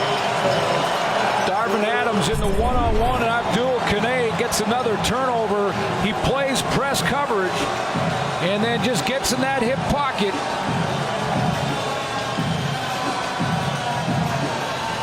I'd be interested to hear our receiver down on the sideline tell me if Darvin Adams fought for that football enough. Wondering if we'd see a challenge with that contact, and Mike O'Shea has dropped the challenge flag. Well, and I think he's got to. I mean, this, as I mentioned, in the score zone, they've got to get points. Yeah, TSN turning point play. Defensive pass interference on the previous play. We'll review the play. You know, that's that first initial replay we saw. Is this a good hand fight, or is it more than that? I don't know. That looked like a hand fight to me, and then Abdul Kanay turning to the football and just playing the football. Keep in mind, the DB has his review. The ruling on the field is confirmed. There is no pass interference on the play. The interception stands. First down, Ottawa. Jock, what did you see? Well, I saw a guy making a great play in the football. I mean, Kanay just makes a fantastic play. Hand fighting is part of the game. You push him, he pushes you. They're going to let that go every single time. There was nothing wrong with that play. Did Darvin Adams fight back for the ball enough from the receiver's point of view? take a pass interference, you take one. You do not allow the defensive back to just pick it off like that. Well, Burris has traveled up or loose in the end zone, and they're going to have to eat the football there and concede a safety. So a little trouble with the snap from center. Zach Anderson makes sure Burris doesn't get away, and well, they come up with 2 points out of it.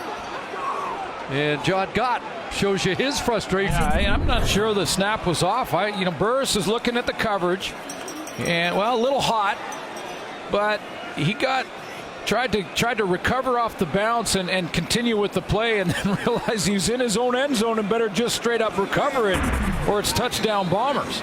Westerman there as well. We'll find out who gets credit for the sack. 55 might have his 15th of the year. Anderson celebrating. It would be his first. And all they care about now is they're within 10 points. And they're going to get the ball back. So one big turning point. And now another as the momentum shifts in one play.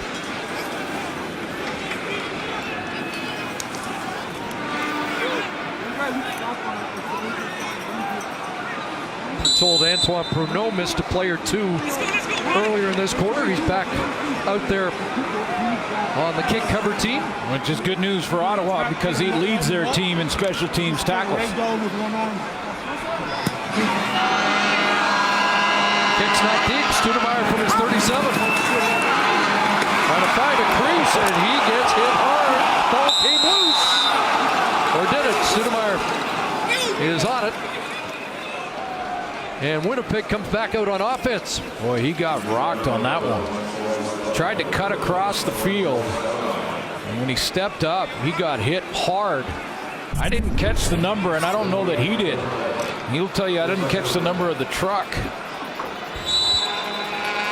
And Munoz? It was Munoz.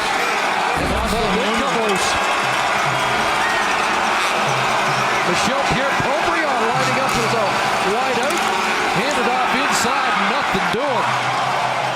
Stop made there by the former Bomber, Moulton Hopkins. We call it the zone read, or the ride and decide. That was the wrong decision by Matt Nichols.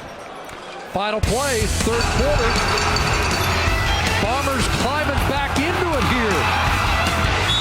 And as we head to the fourth quarter, it's a 10-point Red-Black lead. Team in the third quarter, maybe a different speech from the head coach at halftime. I'm not sure what Michael O'Shea said at halftime, but it worked. And in that second half, especially Richie Hall's defense, 268 yards passing for Henry Burris in the first half of play, just 9 yards passing for the Ottawa offense in that third quarter.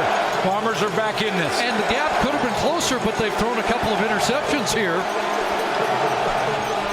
in the third quarter. Looks like Henry Burris was on his way to 60K here automatically tonight. Only needed 110 yards in the second half, but as Sue points out, not much there. I'd like to welcome viewers of Toronto Columbus. Leafs winning 6-3 tonight. Winnipeg going to work here. Is that another pick? It is, and it's Javon Johnson with another pick. His second of the game. And he is writing the script that he thought about in the lead up to this game. Now with 5 interceptions on the season. Back-to-back picks for Matt Nichols, who threw 3 earlier this year against Ottawa and has thrown 3 here tonight. Both interceptions, Javon Johnson has taken the football and gone right towards the Winnipeg bench right after going down and celebrated, directed right at that Bomber team. Won a battle against Troy Studemeyer there.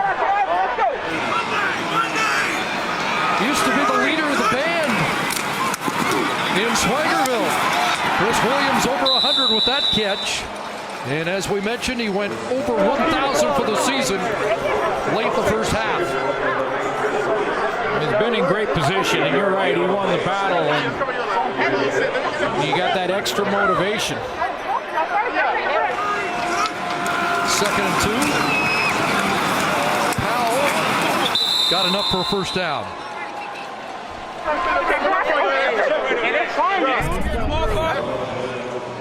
See Javon Johnson after the pick. He's got to go right down to the Winnipeg bench, show them, but not get the penalty, get too close. So he's right at the very edge of that Ottawa bench.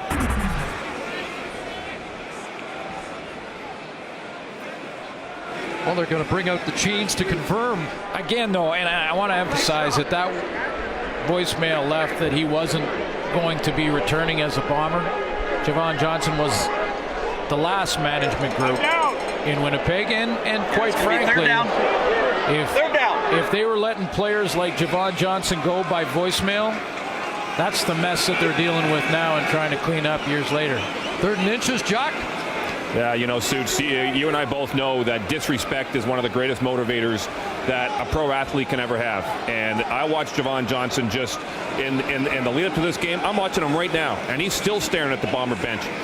When this game started, he was talking more to Bomber players than he was to his own teammates. Highly motivated due to that disrespect.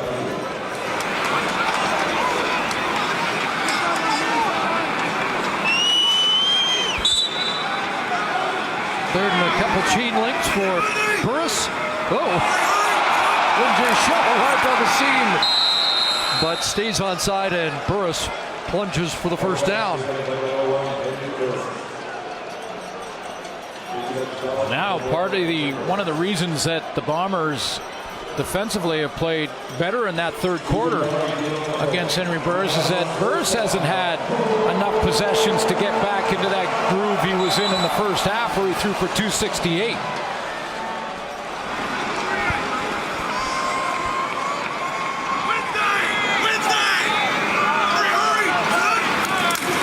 Ellingson in motion, pressure on. Burris gets away, pumps, and is going to take a hit. Wild brings him down. That was Khalil Bass in pursuit.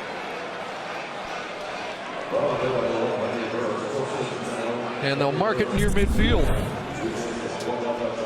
Good decision by Burris, because Khalil Bass is going to hit the junction, and then Burris keeps it around him. He goes inside enough on the play fake that he pulls it and just can't adjust his angle in time. Oh, we're giving numbers on Henry Burris for the old-timers.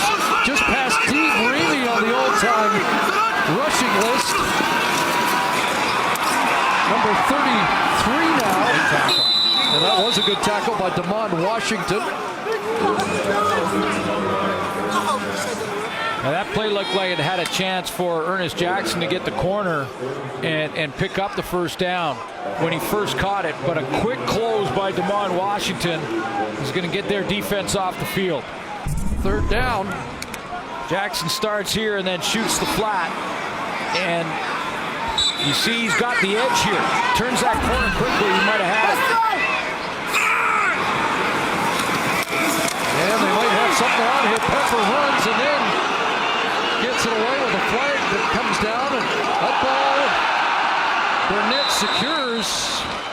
Almost up for grabs. Let's find out what the flag's all about. A lot of things happening on that. We will sort it out when we come back. It turns out to be a 35-yard punt. Here early, 4th quarter in Ottawa. TSN is brought to you by GMC Sierra. We are professional grade. 3:15 into the 4th quarter, and the Red Blacks have to punt again. They had too many men on the field for that last Pepper punt. Yeah, 6 on the interior, and you can count them up, and they too many men. 13 had to kick it again, which means the cover team gets fatigued, although there's been a bit of a break, so they've been able to catch their wind here. Studemeyer has a chance.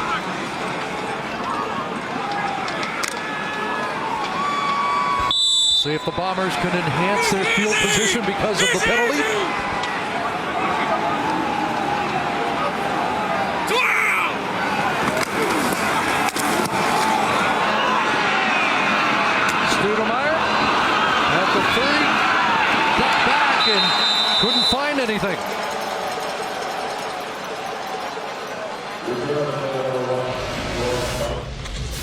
Javon Johnson, a couple of interceptions in this game. He's now up to 5. And just one behind the leader, Johnny Adams, who's also playing tonight.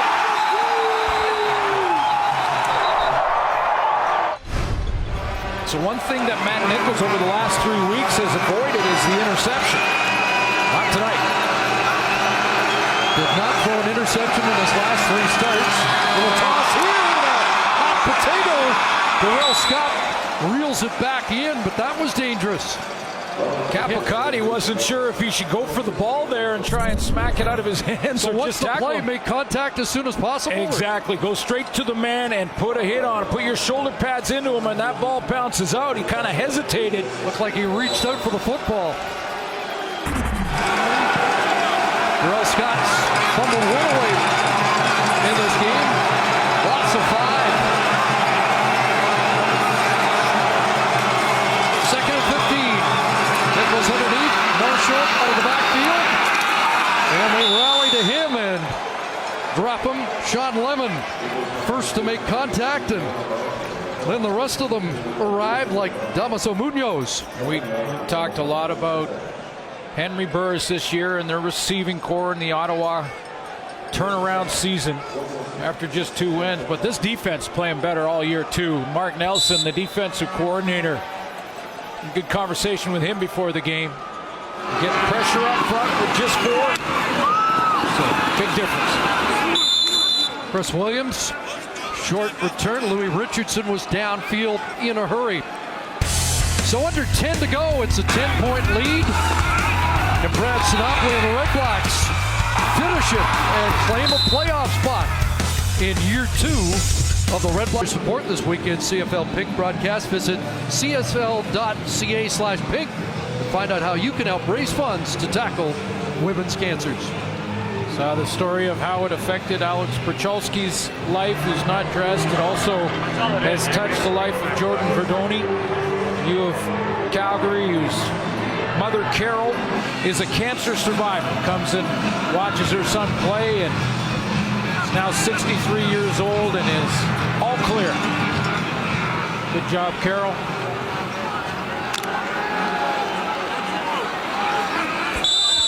Boy, every one of those vignettes are powerful, aren't they? Do what you can, folks.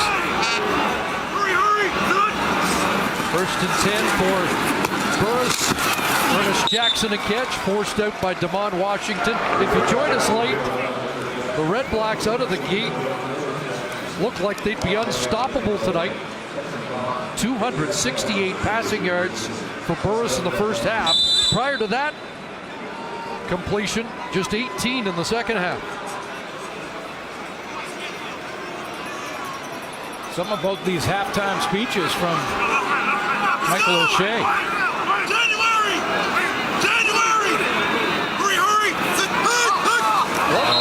Got Damon Washington jumping. And Maurice Leggett. Like they were both in the neutral zone. You got a double blitz there coming, one from the linebacker and Maurice Leggett, the converted safety, and one from the backside halfback and Damon Washington. Winnipeg, number 7. 5-yard penalty. First down, Ottawa.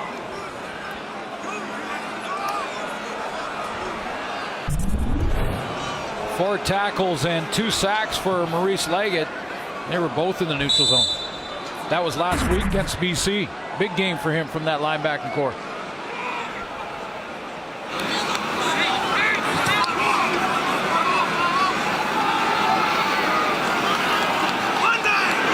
Bombers helped BC to 3 points in the second half last week. 3 points for Ottawa so far. Second half, and Chris Williams escapes.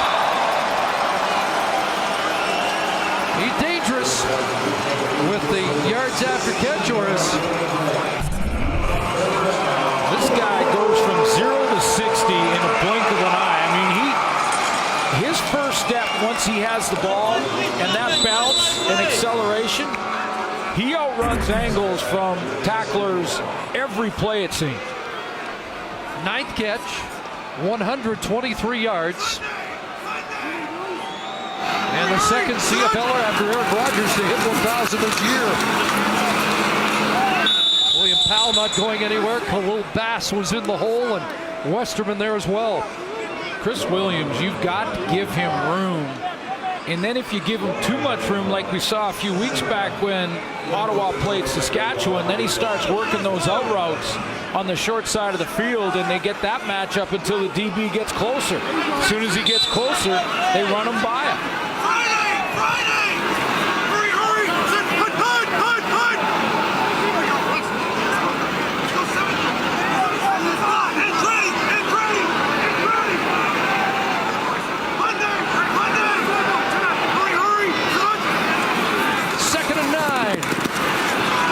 Has an open man, sidelines, caught, Ellingson with it.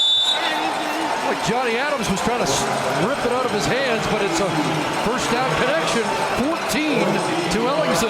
Second time, Chris, that Henry Burris has called the play on the line of scrimmage. Now he's going to try and go temple strike, try and go quick, and he wants to reset. Now he knows what the defense is going to do. He saw Sam Hurl up there, he saw Leggett move in there. So now he's going to call a different play at the line, and he goes to Ellingson to convert on second down. Fifth catch, 81 yards for Ellingson. Well, they throw a little screen here. Williams tossed down. Great reaction by Ian Wild to limit the speedster to about 4. Maybe less than that. But either way, a good drive just to get the offense established again and to give his defense a little bit of a rest in this fourth quarter. This drive has got him in scoring range again. Call it 3, 2nd and 7. Under 7 to go.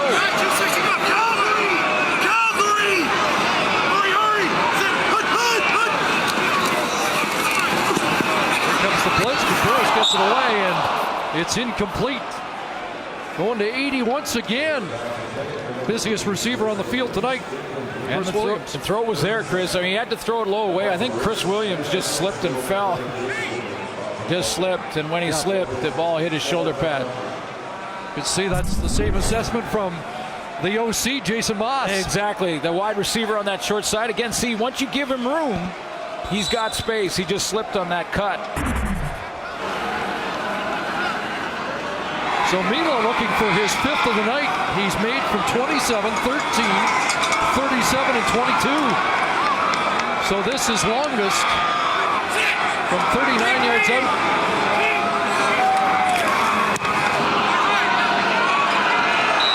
Field goal night. There is a flag.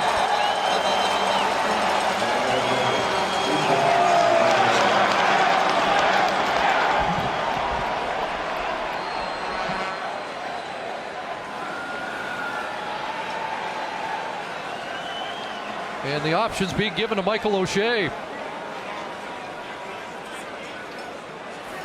Holding Ottawa, number 48.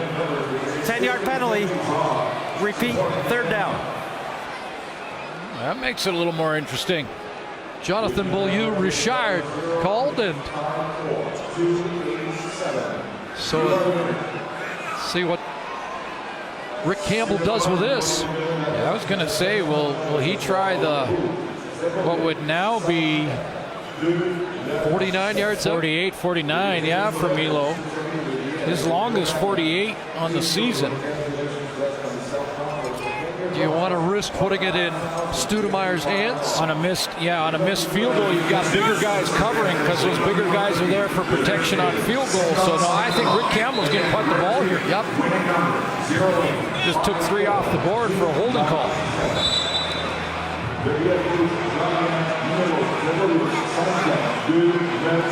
So Peffer will look to pin the Bombers instead.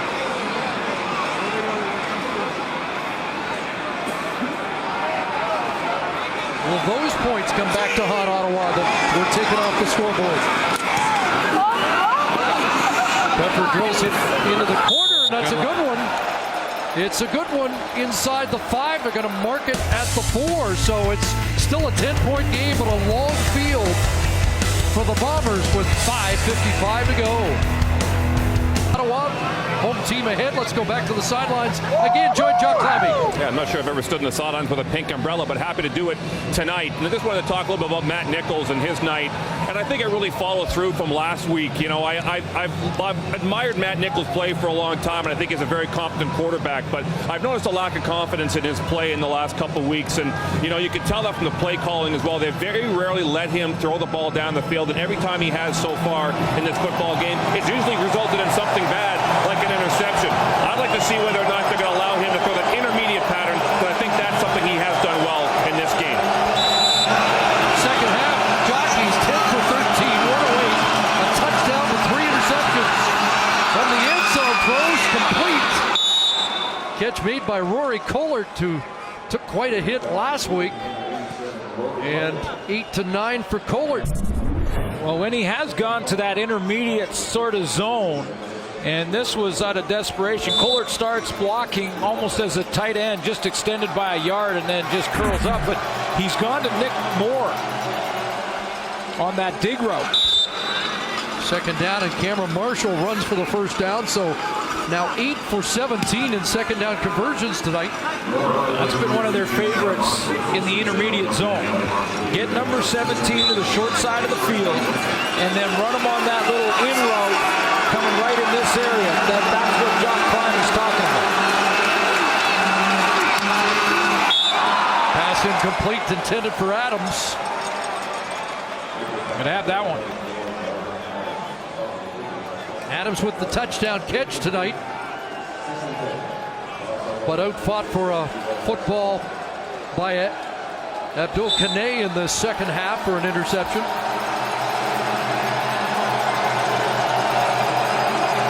Second and 10.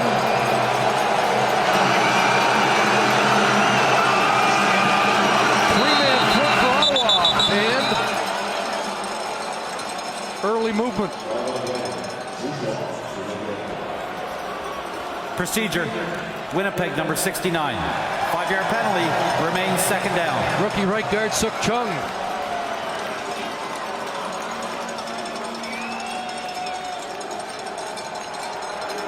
Talking to himself about that one, isn't he? Big hole, second and long. Bombers need a big play. Down the middle, and it's overthrown, intended for Moore, intended for Collert, but looked like it was about 5 yards too strong. Like Brandon Thompson was high on that.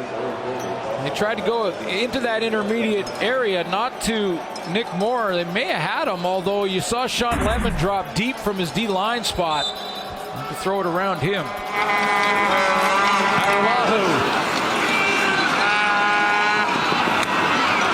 Williams at midfield, and Ian Wild there. They've held him in check tonight. And now Henry Burris will come out and try to close it out, as the Red Blacks look to claim a playoff spot. Over 300 again, majority of those yards in the first half, 268 of them. But a good drive in their last series to eat up some time and get it into Winnipeg territory. A couple first downs here, and they're in scoring range again. 300-yard game for Henry Burris. Sees a league high as well. Needs 55 for 60,000.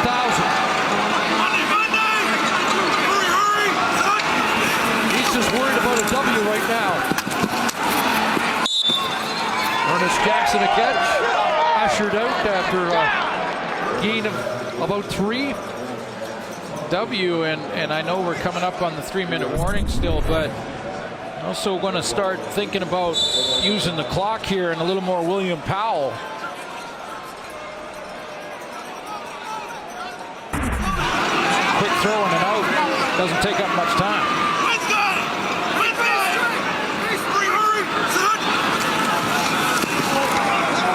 Open on the near side. Lone Price slips away. First down and yards after contact for number 7.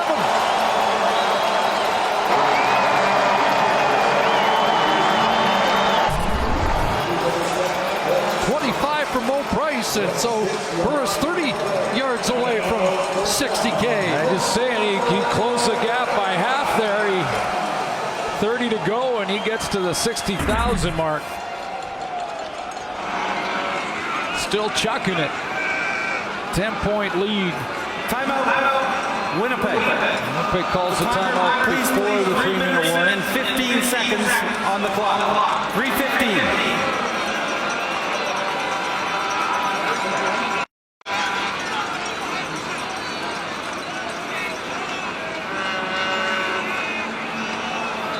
Mentioned earlier, the last 5 games he'd averaged 372. He's just about there again. It's a phenomenal role he's been on. Trevor Harris in Toronto is playing very well, and he's in the conversation for MOP, but right now that's the front runner in Henry Burris. I don't take Bo Levi Mitchell out of that just yet either, but you 40-year-old quarterback who's leading the league and on pace for 5,600 yards, a personal best in a 15-year career. Mentioned off the top of the show in the pregame tonight, the last Ottawa quarterback to lead the CFL in passing was Russ Jackson, 1969.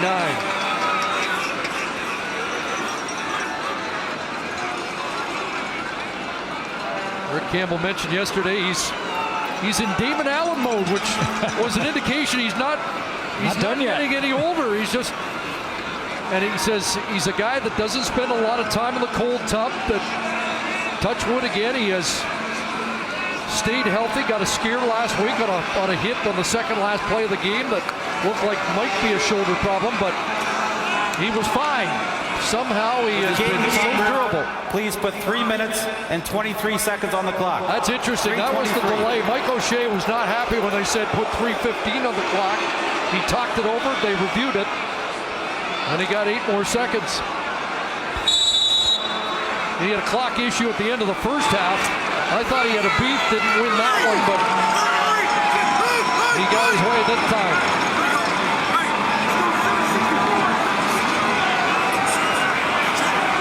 First and 10, and the play clock winds down. Pressure off the edge, no permit. Big catch. Ellingson stretched out to get that. What a throw. Just putting a little exclamation mark on this one because he guns this in there to a tight window, and Greg Ellingson has nothing to do but catch it. I mean, it's right in front of Bruce Johnson. First and goal at the 4, and William Powell, touchdown.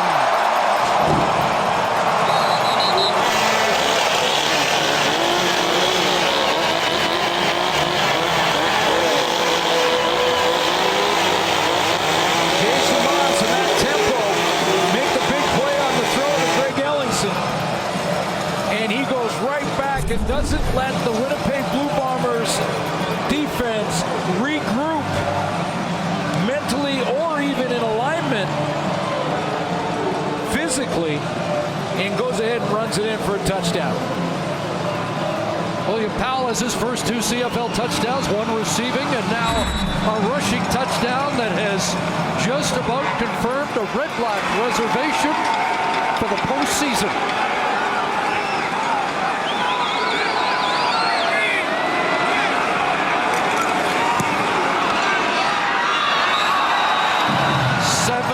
Point lead. Just under 3 minutes to go. William Powell caps the drive. Friday Night Football is brought to you by Wendy's Barbecued Pulled Pork Poutine and Sandwich. Wendy's. Now that's better.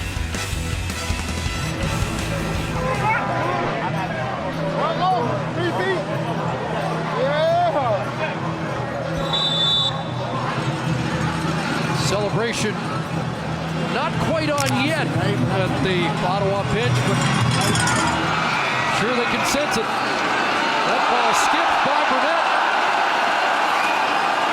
And he may have to drop the knee. He does. 27-9. Go back and take one more look at that throw from Henry Burris, a 19-yard gain to Greg Ellingson. And he has Bruce Johnson closing. He's got to throw it into that hole. Johnson a step away, and Lynn J. Shell coming from inside out. And yards from 60,000. And Ellingson is now at 100 yards receiving. So that's 200-yard receivers in a game that we saw a downpour for most of the night.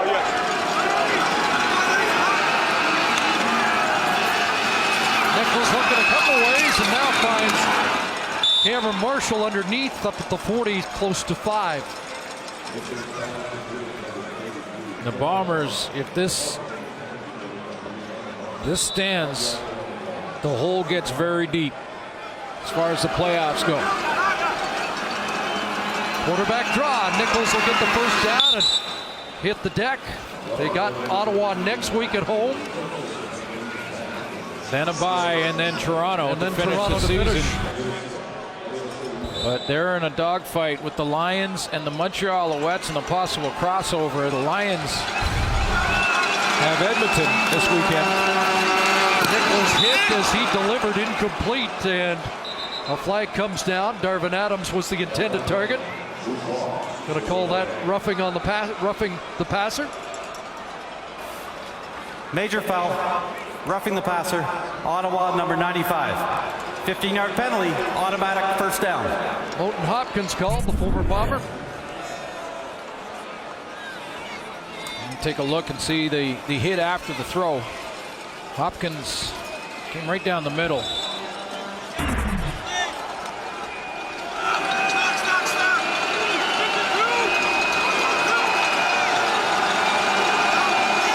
interceptions in the second half have been costly. First and 10, underneath throw again. And Marshall dropped inside the 40. Has 8. You know, there's been a lot of talk about Winnipeg and why they can't come back after a bad season and do what Ottawa has done. Marshall runs for a first down. You know where that starts, though, and Henry Burris has been so durable. You mentioned the scare, and Drew Willie getting knocked out changed their season quickly.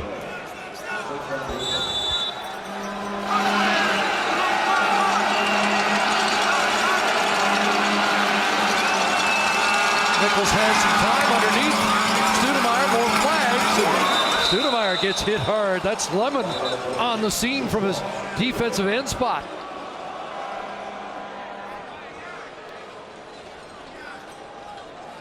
Illegal contact on a receiver, Ottawa number 45. 10-yard penalty, first down Winnipeg. Munoz, a penalty-aided Winnipeg drive. 1994. The last time an Ottawa football team made the playoffs. That's a while ago. 92, the last time they were 500. This, if it stands, would assure them of a 9-9. Haven't had a 10-win year since 1978. Nichols, Adams, Munoz with the tackle. 1994, I was still playing. So that is a long time ago. Wow. Damon Allen back in those days, if I remember correctly. Quarterback draw for Nichols. And he'll be brought down. Lemon there. Munoz again. Just finished that year, as a matter of fact. But hey, this is a much improved team. Henry Burris has been the guy where it starts and finishes, but this defense playing better as well from a year ago. Oh, they've done a lot of things right here. No question. Great chance to host a game. First and goal. First place not out of the question. Back-to-back against Hamilton after a return engagement with Winnipeg. Darvin Adams a catch at the 3. Absolutely. That's still on the table. A chance for this Ottawa franchise in just the second year as the Red Blacks to host the Eastern Final. Connor's trying to punch it in on a roll. Nichols throws. Touchdown. Nick Moore. Nick Moore has his third touchdown of the season. And now they'll go for 2. Keep working at it, keep battling, chipping away. A couple of penalties help this drive out. Finished with Nick Moore. Go for the onside kick. Bombers giving our decision desk cause for second thought here. There's been some miraculous comebacks. Trying to get it down to 10. Fake to Marshall, and they got 2 more. Darvin Adams the catch, 27-17. 7 plays, 75 yards, a few penalties on the way, and in a minute 58, they score a touchdown and add a 2-point convert. And it's a 10-point Ottawa lead. If anything, it'll get Rick Campbell just to create a little more sense of urgency for his team just to finish this out, but they still got a long way to go. Onside kick. In fact, they'll need a couple.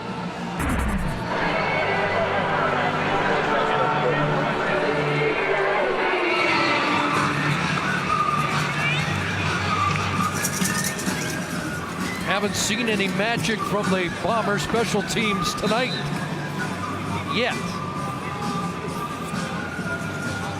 Don Janowski, the special teams coach, talking to his hands team.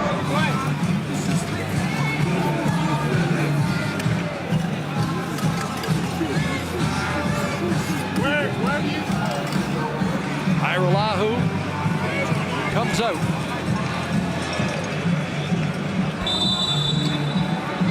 Saw Montreal executed last week. That was perfect. Perfect execution. Brad Sinople on the far side of the field. In a defensive posture for Ottawa. DeMond Washington's got it. Short. But it didn't go 10. Illegal kick. As you can see, he is sitting about 8.5 yards downfield. He knew it too. He tried to almost get his Illegal body. Kickoff. Winnipeg, number 70. First down, Ottawa. Try to get his body over that line and try and pull the ball to him. Time now for the Nissan Titan Player of the Game, brought to you by Nissan, the official vehicle of the Canadian Football League. Well, we honorable mention to Chris Williams, a big first half and over 100 yards, but he was pulling the trigger again in a big way. There's 200-yard receivers in this game. Greg Ellingson was one, Williams the other. 34-42, 370, 81% of his passes complete. He needs 8 yards for 60,000. Yeah, Henry Burris. Are we going to see it here? Needing 8 to stay on the ground, and William Powell, who has shown something in his first start at the tailback spot in place of Jeremiah Johnson, might not see attempt number 43 of the night. Timeout, Winnipeg. It's been interesting, and I haven't seen from Burris and on other teams with other offenses, but him calling plays at the line like he's done tonight. Up there calling a play, then he'll check out of it. He almost looked a little Peyton Manning-like the way he was directing traffic up on the line of scrimmage. And I didn't hear Omaha, but I heard January. I heard January a couple times. I thought the season was done. Pretty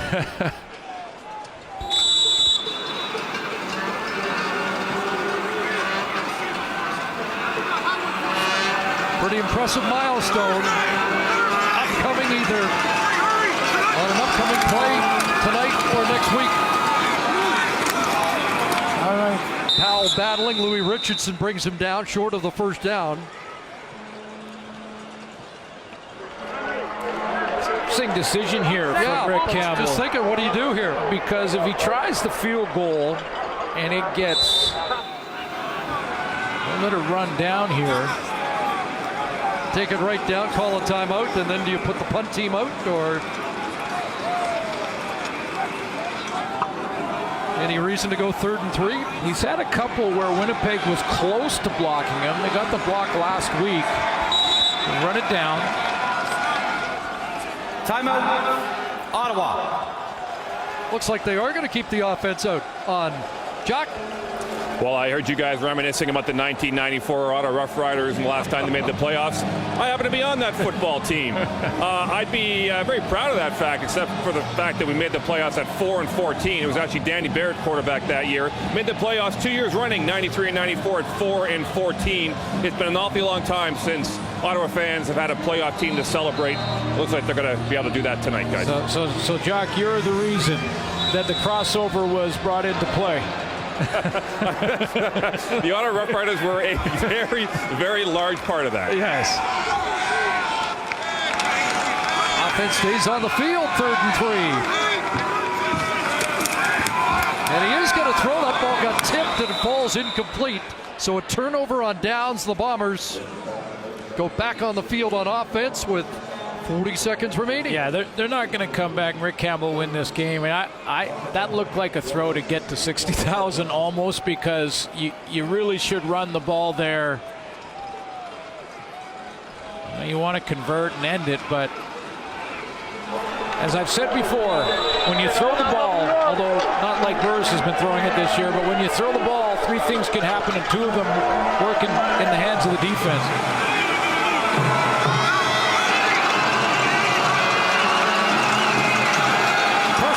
Nichols hit but got it away, and Marshall steps out around the 45 to stop the clock. This Bomber defense, or this Bomber team in general, he's banged up and covered in paint. That tells you the kind of night he's had. Yeah, pretty steady rain most of the night. You mentioned Ottawa next, then the bye, then Toronto. BC Lions have control of that playoff run. They've got 4 games to go, including the one tomorrow against Edmonton. Well, they got the extra game, although Winnipeg does have the tiebreaker. And Montreal's happy about the fact that they're still in. And they've got a new guy in town. Adams a catch. Kevin Glenn on that trade from Saskatchewan, so he will start against Hamilton on Sunday. And they have Toronto, Edmonton, and Saskatchewan to finish their season. So Montreal still has 4 games to go. And look at this race for first in the East. Ottawa plays back-to-back to finish with Hamilton. Any one of those 3 could finish first or third. Downfield, and it's caught by Collert. Rory Collert with a catch and a late flag as he's brought down at the 27. Who's going to add to it, I believe. It looks like maybe a rough play hit. Helmet-to-helmet contact. He hit where the head was targeted. Or was it the forearm? Major foul, unnecessary roughness, Ottawa, number 23. Half the distance to goal, automatic first down. It's the safety Forrest Hightower. Well, if they can get it in the next play, they'll at least set up another short kick. And we might have a little late drama. There's a forearm from Hightower.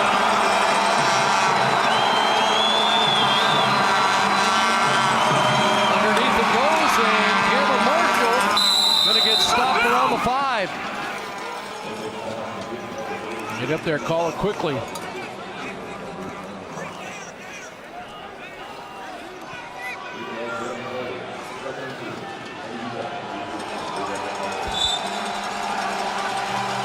Clock starts. Nichols to the back of the end zone. Touchdown, Clarence. Denmark. 9.6 on the clock. And it gets at least a little bit uncomfortable on the Ottawa sideline.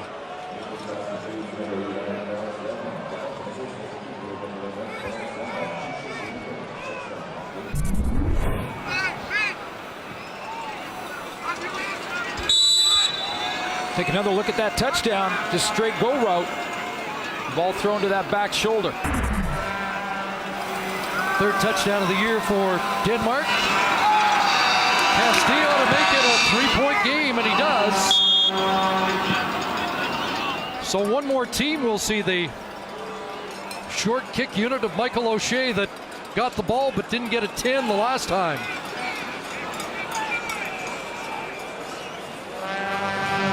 Late points here. costing Rick Campbell's defense what would have been their 6th time holding opponents under 20 points this year. In fact, for a while tonight, here late in the fourth quarter, it looked like they were going to hold Winnipeg to under 10.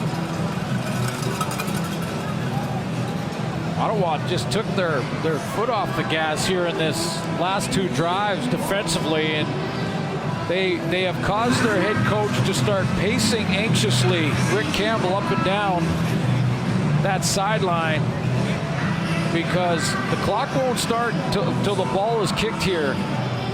So if there's a recovery, they have time for one play to get into field goal range. One play, and then do they have enough to get that one extra play for the Gotta go 10. It does. And who's got it? Ottawa looks like they had it. Squirted loose momentarily, but it is Ottawa football. And it will be an Ottawa playoff spot.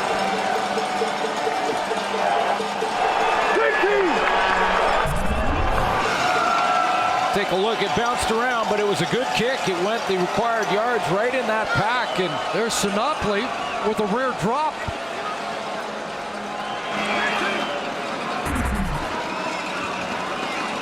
Almost Red Blacks. I didn't get the number. I think it might have been Munoz. Munoz with the recovery, but one of the Red Blacks cut Studemeyer off to the ball, and that was the key on that. Into victory formation. Quick jump there again by Westerman. Trying to slap the ball away as it was being snapped.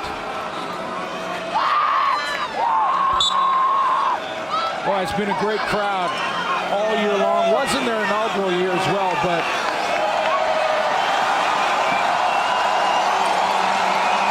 well, they're going to see their team in the playoffs. Now the only question is, will they see a home game in the playoffs? Rick Campbell's Red Blacks are going to the postseason as they have posted their 9th win of the year. Henry Burris still has a hot hand, and now almost 60,000 passing yards on his resume. 100 yards plus for Chris Williams on the night. Also for Greg Ellingson in the win. They started hot and then put it in cruise control. And the celebration's on in the nation's capital. Again, the final 27-24. Red Blacks win it. So long from the nation's capital. Let's go to Sports Center.